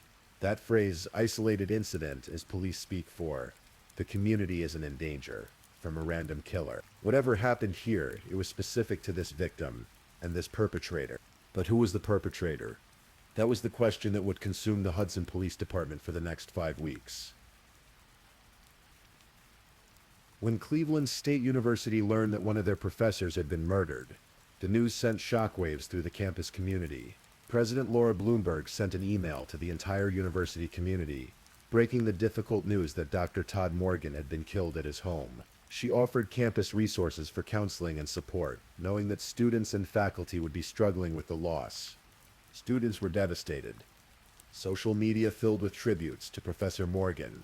Former students shared stories of how he had impacted their lives, how he had been more than just an instructor but a mentor and friend.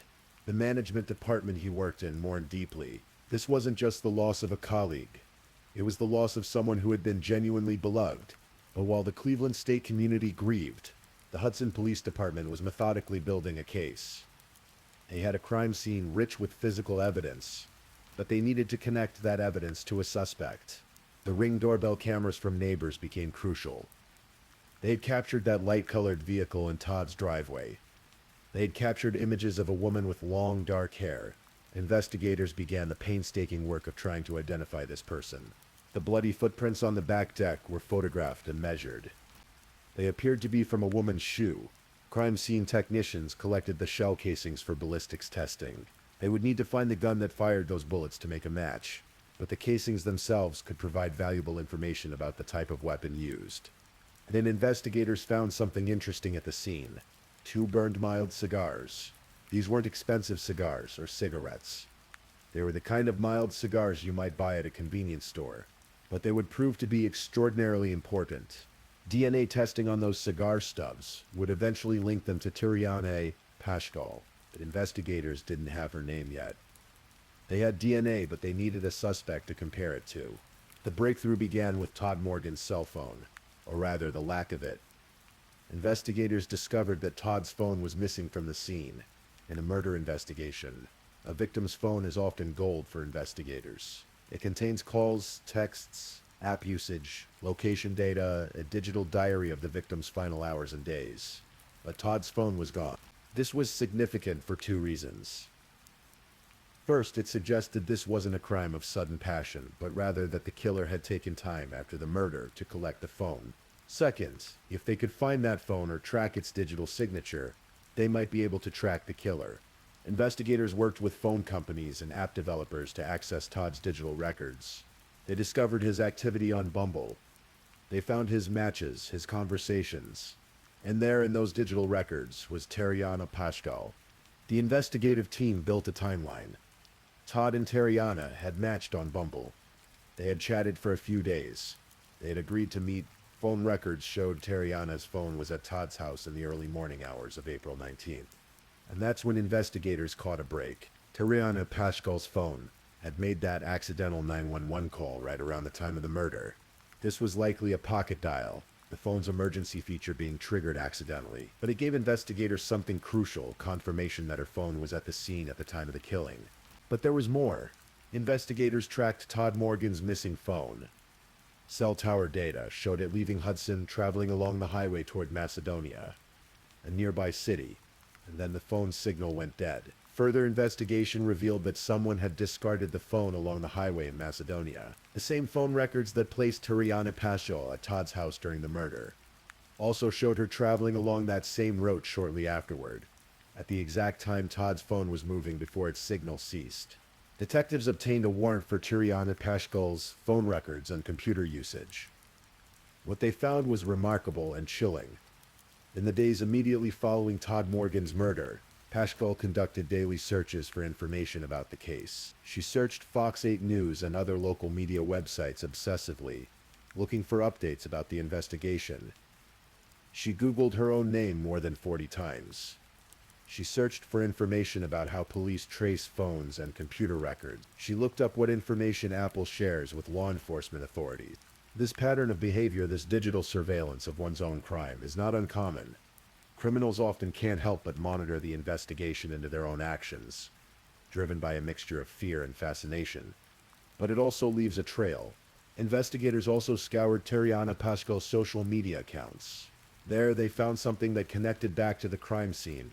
A photo of Paschal with a mild cigar burning in an ashtray next to her. It was the same type of cigar found at Todd Morgan's house. Combined with the DNA evidence from those cigars, It was another piece of the puzzle falling into place. 5 weeks after Todd Morgan's murder, on May 27th, 2023, investigators had built their case.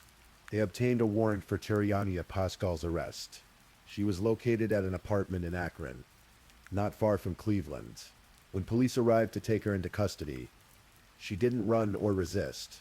The evidence against her was overwhelming. The phone records, the DNA, the ballistics evidence, the digital searches, the timeline that placed her at Todd's house at the time of the murder. Tariana Pascal was arrested and charged with aggravated murder with a gun specification, a special felony, and tampering with evidence. She was taken to Summit County Jail, where bond was set at $2 million. She pleaded not guilty and prepared for what would be a lengthy legal process. As the case moved through the legal system, the people who loved Todd Morgan struggled to make sense of what had happened. His mother, Sandra Morgan, found herself in that terrible position of being a grieving parent, trying to understand why her son had been taken from her in such a violent way. Todd's children, Aaron and Cecilia, were now without their father, the man who had loved them fiercely, who had made them the center of his world, who had been planning for their futures and savoring every moment with them. He was gone. They would have to grow up with the knowledge that their father had been murdered, that he had been taken from them when they needed him most. The Cleveland state community continued to mourn. Todd's colleagues struggled with the loss of a gifted educator and kind friend. His students, many of whom had just been in his classes weeks before his death, tried to process the fact that their professor, the man who had made business concepts come alive and who had cared about them as individuals, was never coming back. The case slowly made its way toward trial. Prosecutors built their case, piling evidence upon evidence. The defense tried to find weaknesses, angles that might create reasonable doubt, but the evidence was substantial. DNA doesn't lie. Phone records don't lie. The digital trail Tariana Pascal had left was damning. Then on September 18th, 2024, the day before trial was set to begin, something happened that surprised some observers. Tariana Pascal, who had maintained her not guilty plea for over a year, changed course. She accepted a plea deal. She would plead guilty to aggravated murder with a firearm specification in exchange for the prosecution dropping the other charges. Why did she accept the plea? Only she knows for certain. Perhaps her attorneys made it clear that the evidence against her was insurmountable. Perhaps she wanted to avoid the trauma of a public trial where every detail would be exposed. Perhaps, as the prosecutor later suggested, there was something about the crime that even she didn't want publicly revealed. The plea meant that Pascal would receive a sentence of life in prison with the possibility of parole after 23 years. She would be placed on the state's violent offender registry. At 32 years old, if she served a minimum sentence, she wouldn't be eligible for parole until she was 55. On September 19, 2024, Tariana Pascal stood in a Summit County courtroom for her sentencing hearing. The courtroom was filled with Todd Morgan's family and friends, people who had loved him and who were still struggling to comprehend his absence from their lives. Judge Allison Breaux presided over the emotional hearing. Before announcing the sentence, she spoke to Todd's family with genuine compassion.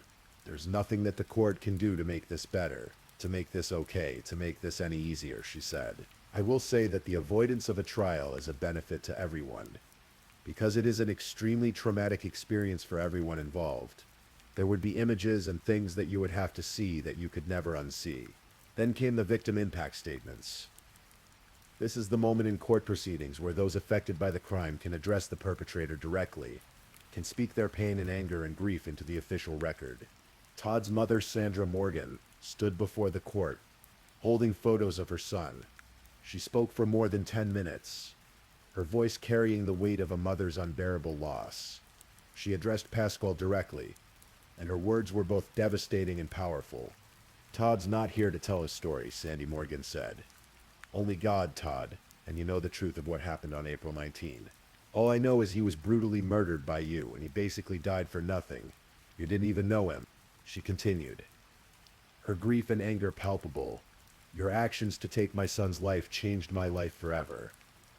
It's changed all of our lives. Even more so, you took a father from 2 beautiful children. They were his world, and he was theirs." Sandy Morgan spoke of who Todd had been. Fun, energetic, intelligent, strong-willed, An excellent student and an overachiever with great ideas, who was driven to succeed. Even as a young boy, he had been adventurous. She spoke of how he had made mistakes in his life and had always been upset when he did, because he held himself to high standards.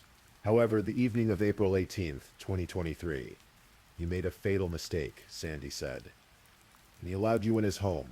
You brutally took his life. The children will never experience their favorite things with Daddy again." She addressed the court, requesting the maximum sentence. She wanted justice for Todd, wanted Pascal to pay dearly for taking her son's life, for the pain she had caused so many people, especially Todd's children. But Sandy Morgan is a woman of faith, and even in her grief and anger, she didn't abandon those principles.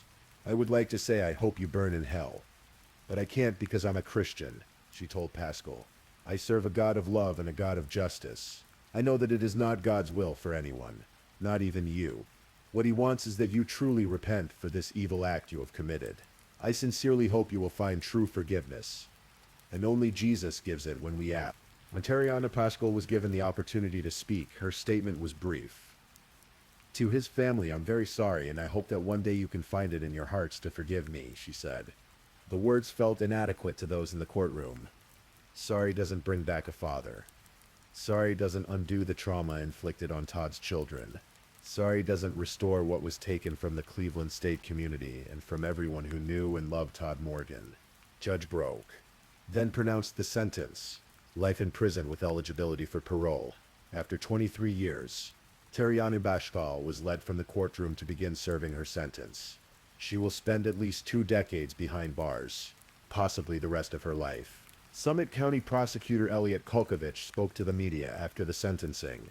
He explained that while he could have taken the case to trial and sought convictions on additional charges, he and his team made the decision that a life sentence with parole eligibility was a fair and appropriate sentence based on similar cases in their courthouse.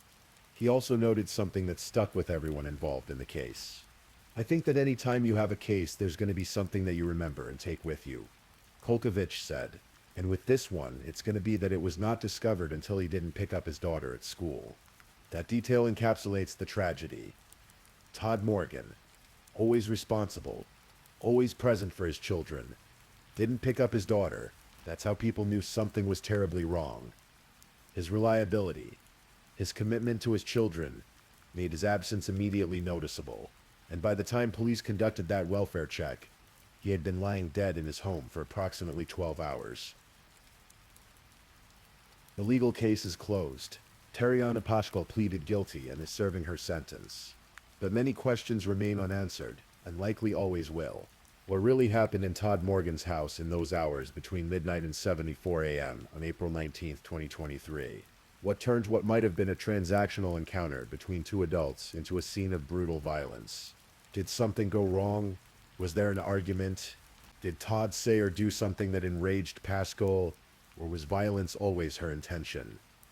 The digital searches she conducted the day before the murder, looking at Todd's profile, studying his house, suggest premeditation. But premeditation toward what end? One of the most confounding aspects of the case is the lack of an obvious motive. This wasn't a robbery, at least not primarily. While Todd's phone was taken, other valuables in the house were apparently left untouched. There's no evidence that Todd and Pascal knew each other before their Bumble match. No history of conflict between them. The $50 Cash App payment sent just minutes before the murder suggests that whatever arrangement they had was proceeding normally up until the very end. Some domestic violence.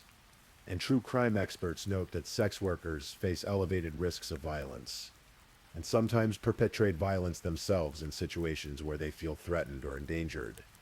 But nothing in the evidence suggests Todd Morgan was violent or threatening. He was described by literally everyone who knew him as kind, gentle, down-to-earth. The prosecutors and Pascal's defense attorneys both agreed that avoiding a trial was in everyone's best interest.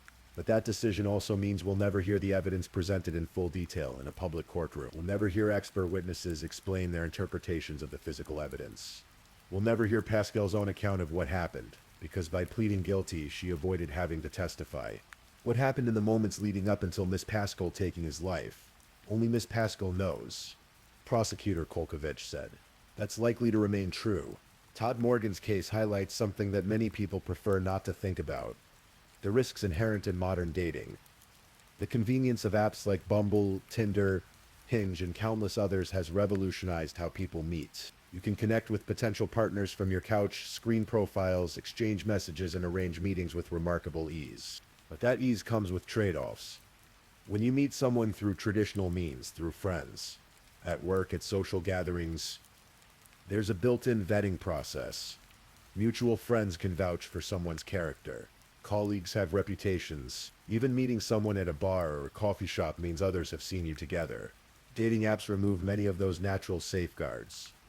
You're trusting that the person behind the profile is who they claim to be. You're trusting the algorithm, the photos, the brief biographical information. You're making decisions about your safety based on messages exchanged with a stranger. Todd Morgan was an intelligent, educated man. He was careful and responsible in every other aspect of his life. But like millions of Americans, he participated in the modern dating ecosystem and encountered someone whose intentions were fatally different from what he expected. His case is extreme. The vast majority of dating app encounters don't end in violence. Millions of people use these apps safely every day. Many find meaningful relationships, even marriages. The apps themselves aren't the problem. But Todd's death serves as a reminder to be cautious. Meet in public places first. Tell someone where you're going. Trust your instincts. If something feels off, it probably is. Don't let politeness or the fear of being rude override your safety concerns. In the end, Todd Morgan's story isn't about how he died. It's about how he lived. He was a man who pursued education passionately, who worked hard to earn his doctorate, and then dedicated himself to passing that knowledge on to others. He was the kind of professor students remembered years later. The one who made a difference not just in their understanding of business concepts, but in how they approached life. He was a devoted father who centered his world around his children. Aaron and Cecilia lost not just a parent but their champion, their biggest supporter, the person who loved them most fiercely in all the world. He was a colleague who brightened the workplace, who was kind and supportive to those around him. He was a friend who could be counted on, who brought energy and humor to every interaction. His research focused on innovation and competitive advantage, on how businesses maximize their effectiveness. He was interested in how organizations succeed, how they overcome challenges, how they build something meaningful and lasting. There's a sad irony in that Todd himself never got the chance to see how lasting his own impact would be. At Cleveland State University, students who never met Todd Morgan now walk past hallways where he once taught. His colleagues think of him when they teach classes he used to lead. His research continues to be cited by others studying business innovation. The university honors his memory, ensuring that his contributions aren't forgotten. In Hudson, the house on West Streetsboro Street stands as a quiet reminder of how quickly life can change, how violence can erupt in the most unexpected places. The neighbors who heard those gunshots that April morning carry that memory with them. The community, once shaken by the murder in their midst, has returned to its rhythm. But the memory of what happened remains. And Todd's children are growing up without their father. They're navigating birthdays and school events and milestones, without the man who should have been there to witness every moment. They're living with the knowledge of how he died, but hopefully also with memories of how he lived, how he loved them, how he made them the center of his universe. All who knew Todd Morgan could attest to his fierce love of his family. His obituary stated, "Nothing brought him greater joy than the time he spent with his family." Gone too soon, Todd will be deeply missed, and his wonderful collection of memories will fondly live on in the hearts of all who knew and loved him. That's perhaps the most important thing to remember. Not the violence that ended his life, but the love and dedication that defined it. The murder of Todd Morgan reminds us of several uncomfortable truths. Life is fragile. Safety is never absolute. The people we invite into our spaces carry their own histories, their own struggles, their own capacity for actions we can't predict. Trust, which is necessary for human connection, always carries an element of risk. But we can't live in fear. We can't let the existence of evil prevent us from pursuing connection, from building relationships, from opening our lives to others. Todd Morgan did nothing wrong by using a dating app or by inviting someone to his home. He was simply living his life, trying to find companionship, engaging with the world in ways that millions of people do every day without incident. The tragedy isn't that he took a risk. The tragedy is that he encountered someone who responded to that trust with violence. As you drift off to sleep tonight, perhaps you'll think about Todd Morgan not as a victim of a senseless crime, but as a person who lived fully, who pursued education with passion, who taught with dedication, who loved his children completely, who made an impact on everyone he encountered. The legal system has done what it can. Tariana Pascal is behind bars and will be for decades, possibly for life. That doesn't bring Todd back. It doesn't heal the wounds his death created, but it does represent society's acknowledgement that what happened was wrong, that Todd Morgan's life had value, and that taking it had consequences. In Grand Rapids, Michigan, where Todd was born, his mother Sandra continues to grieve the son she raised and lost too soon. She carries photos of him, memories of his energy and intelligence and adventurous spirit. She lives with the knowledge that she'll never see him again, never hear his voice, never watch him achieve the things she knew he was capable of. At Cleveland State University, when new students enter the Department of Management, some of them hear stories about Professor Todd Morgan from older students who took his classes. They hear about his teaching style, his sense of humor, his genuine care for his students' success. In that way, he continues to teach, to inspire, even in absence. And in Hudson, Ohio, where tree-lined streets still cradle modest homes and neighbors still wave to one another from front porches, life continues. The tranquility that was shattered on April 19th, 2023, has slowly been restored, but the memory remains, etched into the community's collective consciousness. A reminder that tragedy can strike anywhere, that violence doesn't announce itself, that the people we love can be taken from us in an instant. Todd Morgan was 41 years old when he died. He had so much left to give. More classes to teach, more students to inspire, more research to conduct, more memories to create with his children.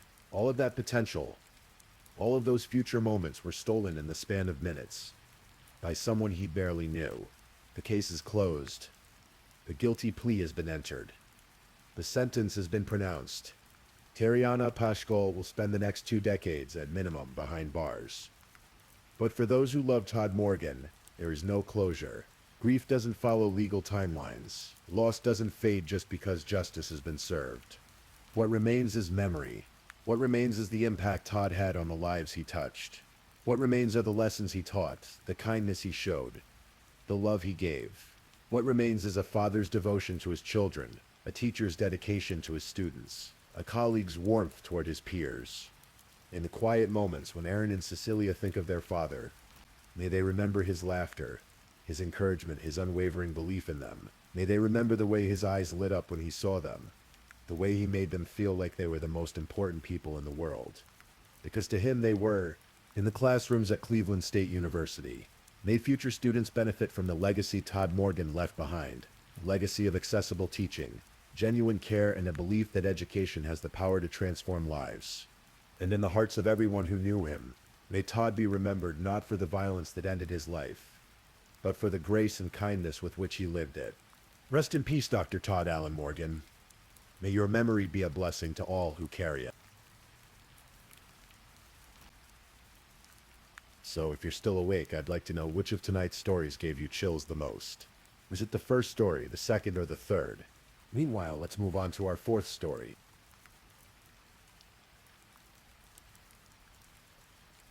Story 4. On a cold November afternoon in 2003, the Columbia Mall in Grand Forks, North Dakota, bustled with weekend shoppers preparing for the approaching holiday season.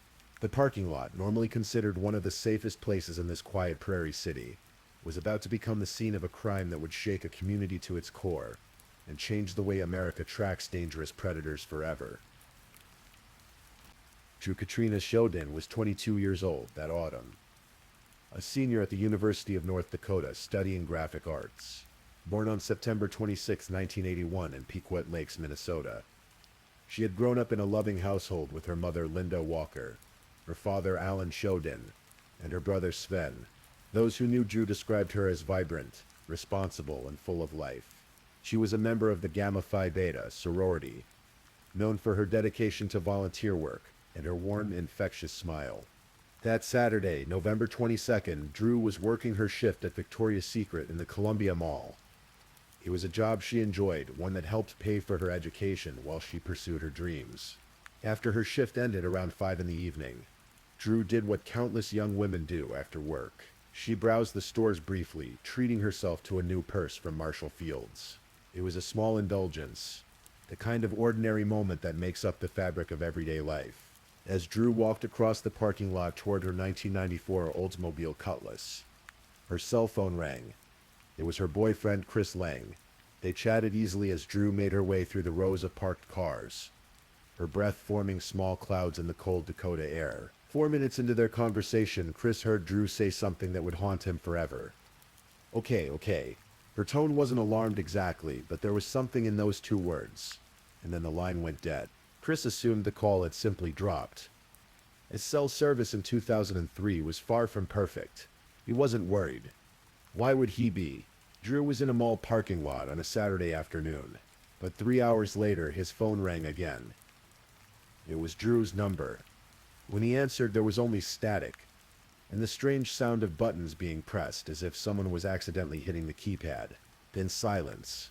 By that evening, Drit's roommate became concerned when Drew failed to show up for her second job at El Roco, a local nightclub. Drew was nothing if not reliable. Missing work without calling was completely out of character. The roommate reported her missing that night, and by the next morning, the Grand Forks Police Department had launched an investigation.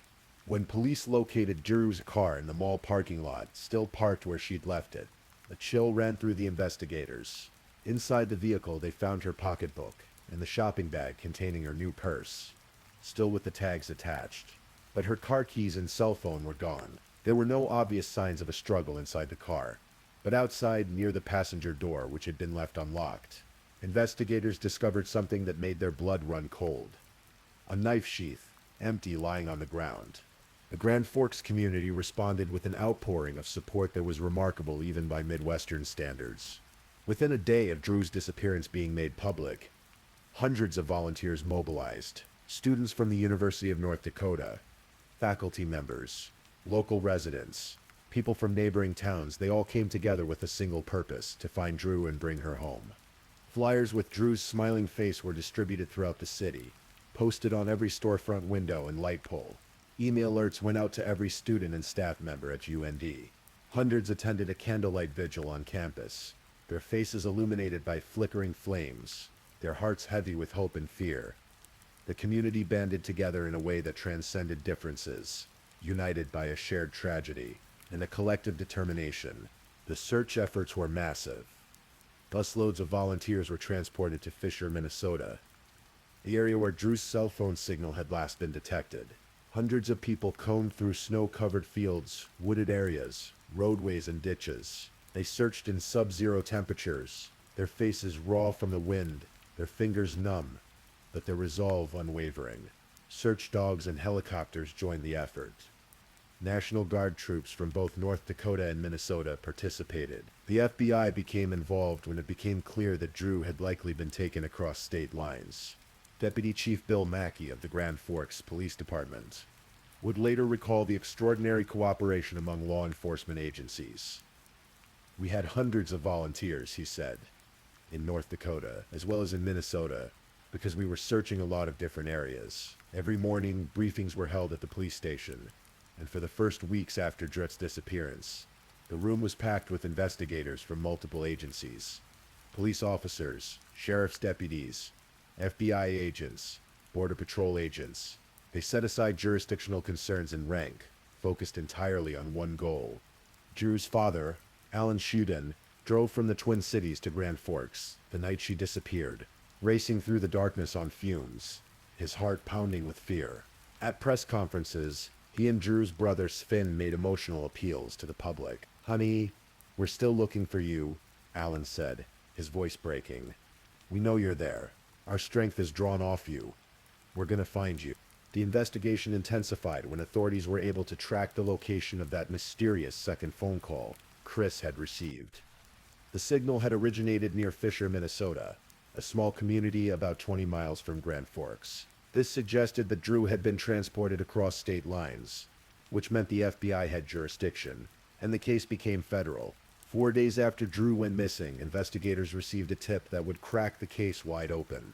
Someone reported seeing a known sex offender shopping at the Grand Forks Mall the day Drew disappeared. When investigators looked into this man's background, what they discovered filled them with dread. His name was Alfonso Rodriguez Jr., and he was 50 years old, living in Crookston, Minnesota. Rodriguez was not just any sex offender, he was classified as a level 3 offender in Minnesota, the highest risk category, indicating he was considered highly likely to reoffend. But here was the terrifying part. North Dakota didn't have a public sex offender registry at that time. The people of Grand Forks had no way of knowing that a dangerous predator was living just across the state border. Alfonso Rodriguez Jr.'s history read like a catalog of violence against women. Born on February 18, 1953 in Texas, he was the son of migrant farm workers who had eventually settled in Crookston in 1963. Rodriguez had reported using drugs heavily during his youth and claimed he'd been sexually abused as a child. He dropped out of school in the 9th or 10th grade, not proficient in English, and found work at a local sugar factory. His first known sexual assault occurred in 1974 when he was just 21 years old. He had approached a woman in Crookston asking for a ride home. She recognized him from school and agreed to help. He directed her to a secluded driveway, then grabbed her by the throat. When she tried to escape, he pulled her back into the car and attempted to rape her. That victim, Shirley Iverson, would later describe the terror of being held against her will. A month later, Rodriguez struck again. He approached a woman coming out of a theater, offering to help her start her vehicle. Instead, he forced his way into her truck, drove her into the countryside, threatened her with a knife, and raped her. For these crimes, Rodriguez was convicted of aggravated rape and attempted aggravated rape. Rather than receiving a lengthy prison sentence, he was sent to the Minnesota Security Hospital in St. Peter for sex offender treatment. In 1976, a psychological evaluation described Rodriguez as suffering from an alcoholic personality disorder, with some paranoid, schizoid, and antisocial tendencies. The report noted his sexual aggression, though Rodriguez claimed at the time that controlling these urges wasn't a problem for him. The evaluation suggested otherwise. On April 9, 1980, Rodriguez was released from the treatment facility on a pass to his parents' home in Crookston. 4 days later, on April 13, he stepped out of a car and approached a woman on a Crookston street, asking for directions. When she stopped to help, he grabbed her arm and commanded, "Get in the car or I'm gonna kill you." When she struggled, Rodriguez stabbed her in the arm and abdomen. At his sentencing for that attack, Rodriguez and his attorney pleaded for him to be sent back to the hospital rather than prison. "Well, I guess I always will need treatment of some kind, and I would benefit from it," Rodriguez told the judge. But the judge saw through the request. "You apparently have no control over your actions," the judge told Rodriguez. "Until such time as there is some medical proof that something has taken place with you that will prevent you from acting out in this way, you should not be allowed to roam free in our society." Rodriguez was sentenced to prison, where he would serve 23 years. During that time, he received treatment for chemical dependency in 1981.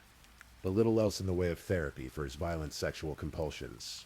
On May 1, 2003, just 6 months before Drew Shioden disappeared, Alfonso Rodriguez Jr. was released from prison and returned to Crookston, Minnesota. When investigators focused on Rodriguez in the days after Drew's disappearance, they discovered he had no alibi that held up to scrutiny. He claimed he had been at the Columbia Mall to watch the movie Once Upon a Time in Mexico at the cinema. But investigators quickly determined that film wasn't playing at that theater on November 22nd. It wasn't showing at any theater in the area. What Rodriguez did have were receipts from stores around the mall, including one from a nearby Menards for a knife purchase. When investigators searched Rodriguez's vehicle, what they found provided chilling evidence. In the trunk, they discovered a knife that matched the sheath found near Drove's car.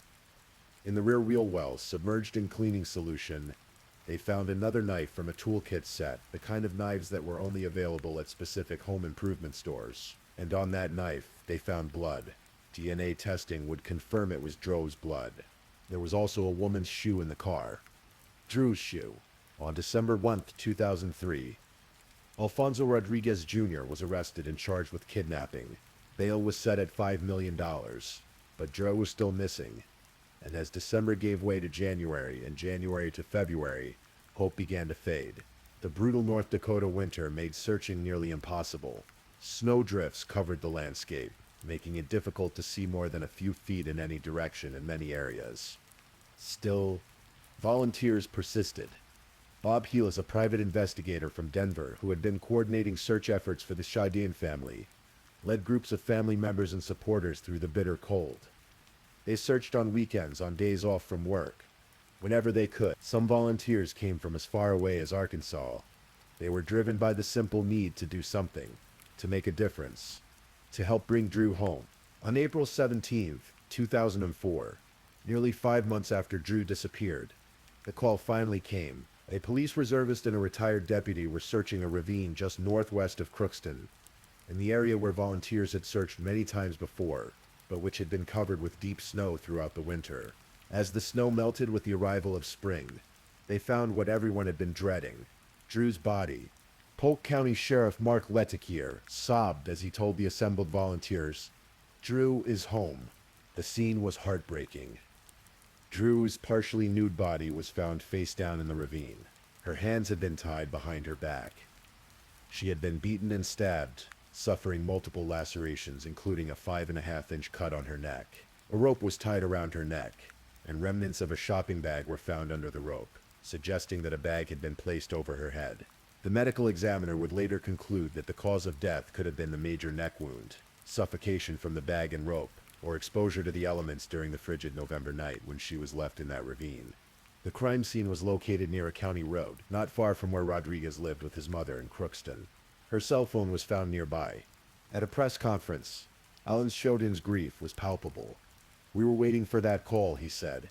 "And when that call came, we all stopped living for a second. It was," he said, "a devastating day. But there was also a sense of closure, painful as it was." Bob Heels noted that Drew's friends and family felt a measure of relief. "Drew's coming home, and that's what we've wanted from the beginning," he said. "We never wanted to go through life without knowing where she was." The autopsy revealed evidence suggesting sexual assault. This would become a point of contention during the trial. What was clear was that Drew had fought for her life, and that her final hours had been filled with unimaginable terror. Because Drew had been transported across state lines from North Dakota to Minnesota, the federal government had jurisdiction under the Federal Kidnapping Act. This was significant because neither North Dakota nor Minnesota had the death penalty, but federal law did. Alfonso Rodriguez Jr. would face a capital murder trial. The trial began in March 2006 in federal court in Fargo, North Dakota. It was a highly emotional proceeding, with Drew's family and friends filling the courtroom and the details of the crime laid bare for all to hear. The prosecution presented overwhelming physical evidence: the knife with Drew's blood, the matching knife sheath, her shoe, hair, and fiber samples from her body that matched Rodriguez and his possessions, the receipts placing him at the mall, and the lies he told about watching a movie. Rodriguez's defense team had a nearly impossible task. The evidence against their client was damning. They argued about his troubled childhood, his history of abuse, his mental health issues, and the lack of proper treatment he'd received while incarcerated. They suggested he suffered from intellectual disabilities and mental illness that should be considered as mitigating factors. On August 30, 2006, the jury found Alfonso Rodriguez Jr. guilty of kidnapping resulting in death. On September 22, 2006, they sentenced him to death. It was the first death penalty sentence handed down in North Dakota in nearly a century since 1914. Federal Judge Ralph Erickson, in sentencing Rodriguez, called his actions senseless and horrendous, and acknowledged the difficulty of the decision the jury had been forced to make. Rodriguez was sent to death row at the United States Penitentiary in Terre Haute, Indiana. He remained there for 15 years, filing appeals and challenging various aspects of his conviction and sentence. In a 2013 interview conducted on death row by forensic experts, Rodriguez finally admitted to the crime. He provided a chilling account of how he had first spotted Drew at the mall, and claimed her appearance reminded him of someone who had allegedly molested him as a child. He said he walked away initially, but encountered her again outside another store, and decided to follow her. He approached her car, displayed his knife, and forced her to comply. "When I looked at her, I sort of came back to my senses," he told the interviewers. "The first thing I said, that ain't her. I was going to leave, and then something clicked." He described binding her hands and taking her across the state line. The forensic experts concluded that Drew's struggle for survival may have lasted for quite some time. Rodriguez's appeals continued for years. His defense attorneys argued that he had intellectual disabilities, that his trial lawyers had been ineffective, and that testimony from the medical examiner about sexual assault had been misleading since the autopsy report itself made no mention of semen found on or near her body. They claimed his constitutional rights had been violated. In September 2021, in a stunning development, Judge Ralph Erickson, the same judge who had sentenced Rodriguez to death, overturned the death sentence. In his ruling, Erickson found that Rodriguez's defense attorneys had failed to adequately pursue an insanity defense, and that there had been issues with the medical examiner's testimony. However, the conviction itself was upheld. Rodriguez was entitled to a new sentencing hearing. In March 2023, under the Biden administration, U.S. Attorney General Merrick Garland directed the U.S. Attorney's Office in North Dakota to withdraw the death penalty notice. Federal executions had been placed on hold. In May 2023, Alfonso Rodriguez Jr. was resentenced to life in prison without the possibility of parole.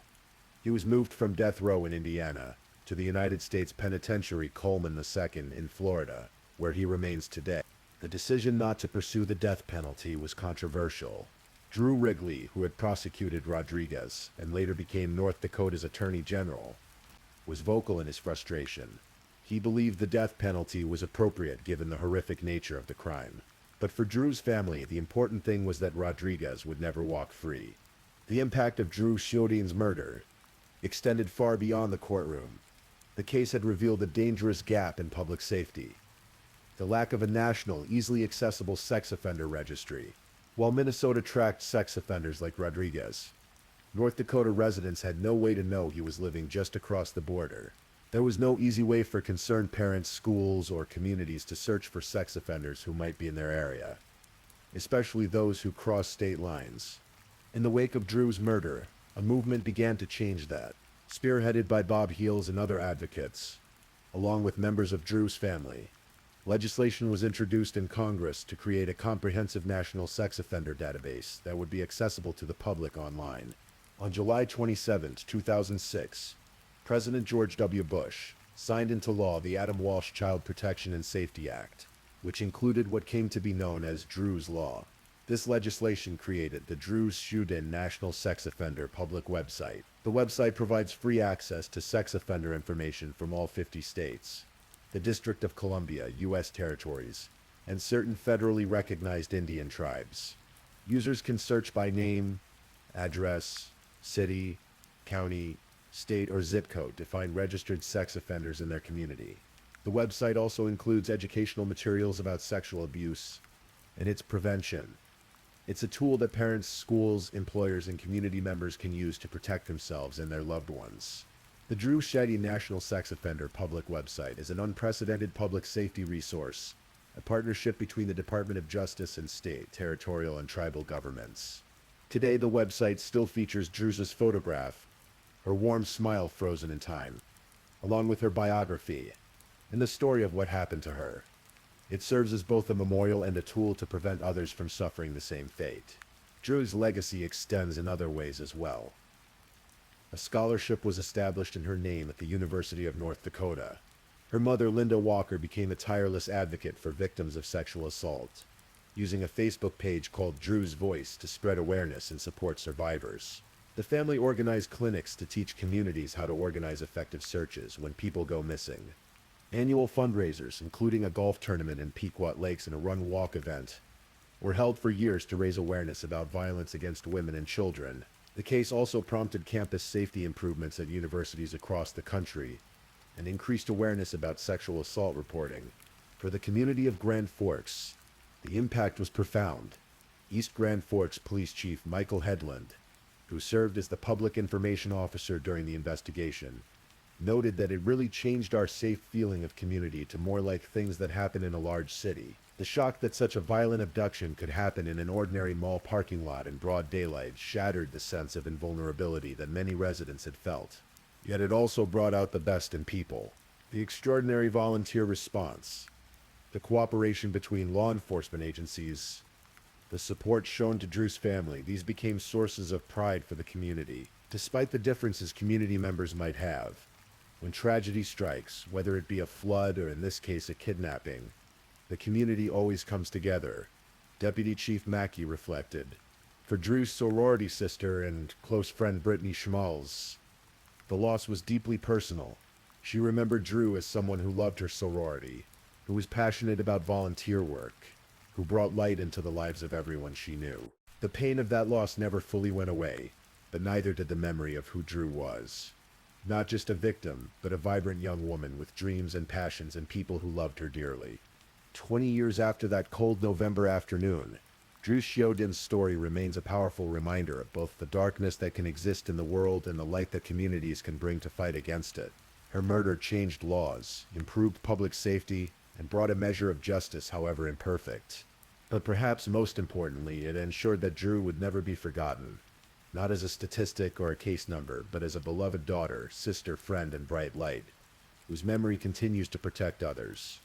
On the Drew Shiodin National Sex Offender public website, her photograph still greets visitors, her smile still warm, her legacy still alive. And every time a parent uses that website to check their neighborhood, every time a potential victim is warned about a dangerous individual, Drew's spirit continues its work of protection and prevention.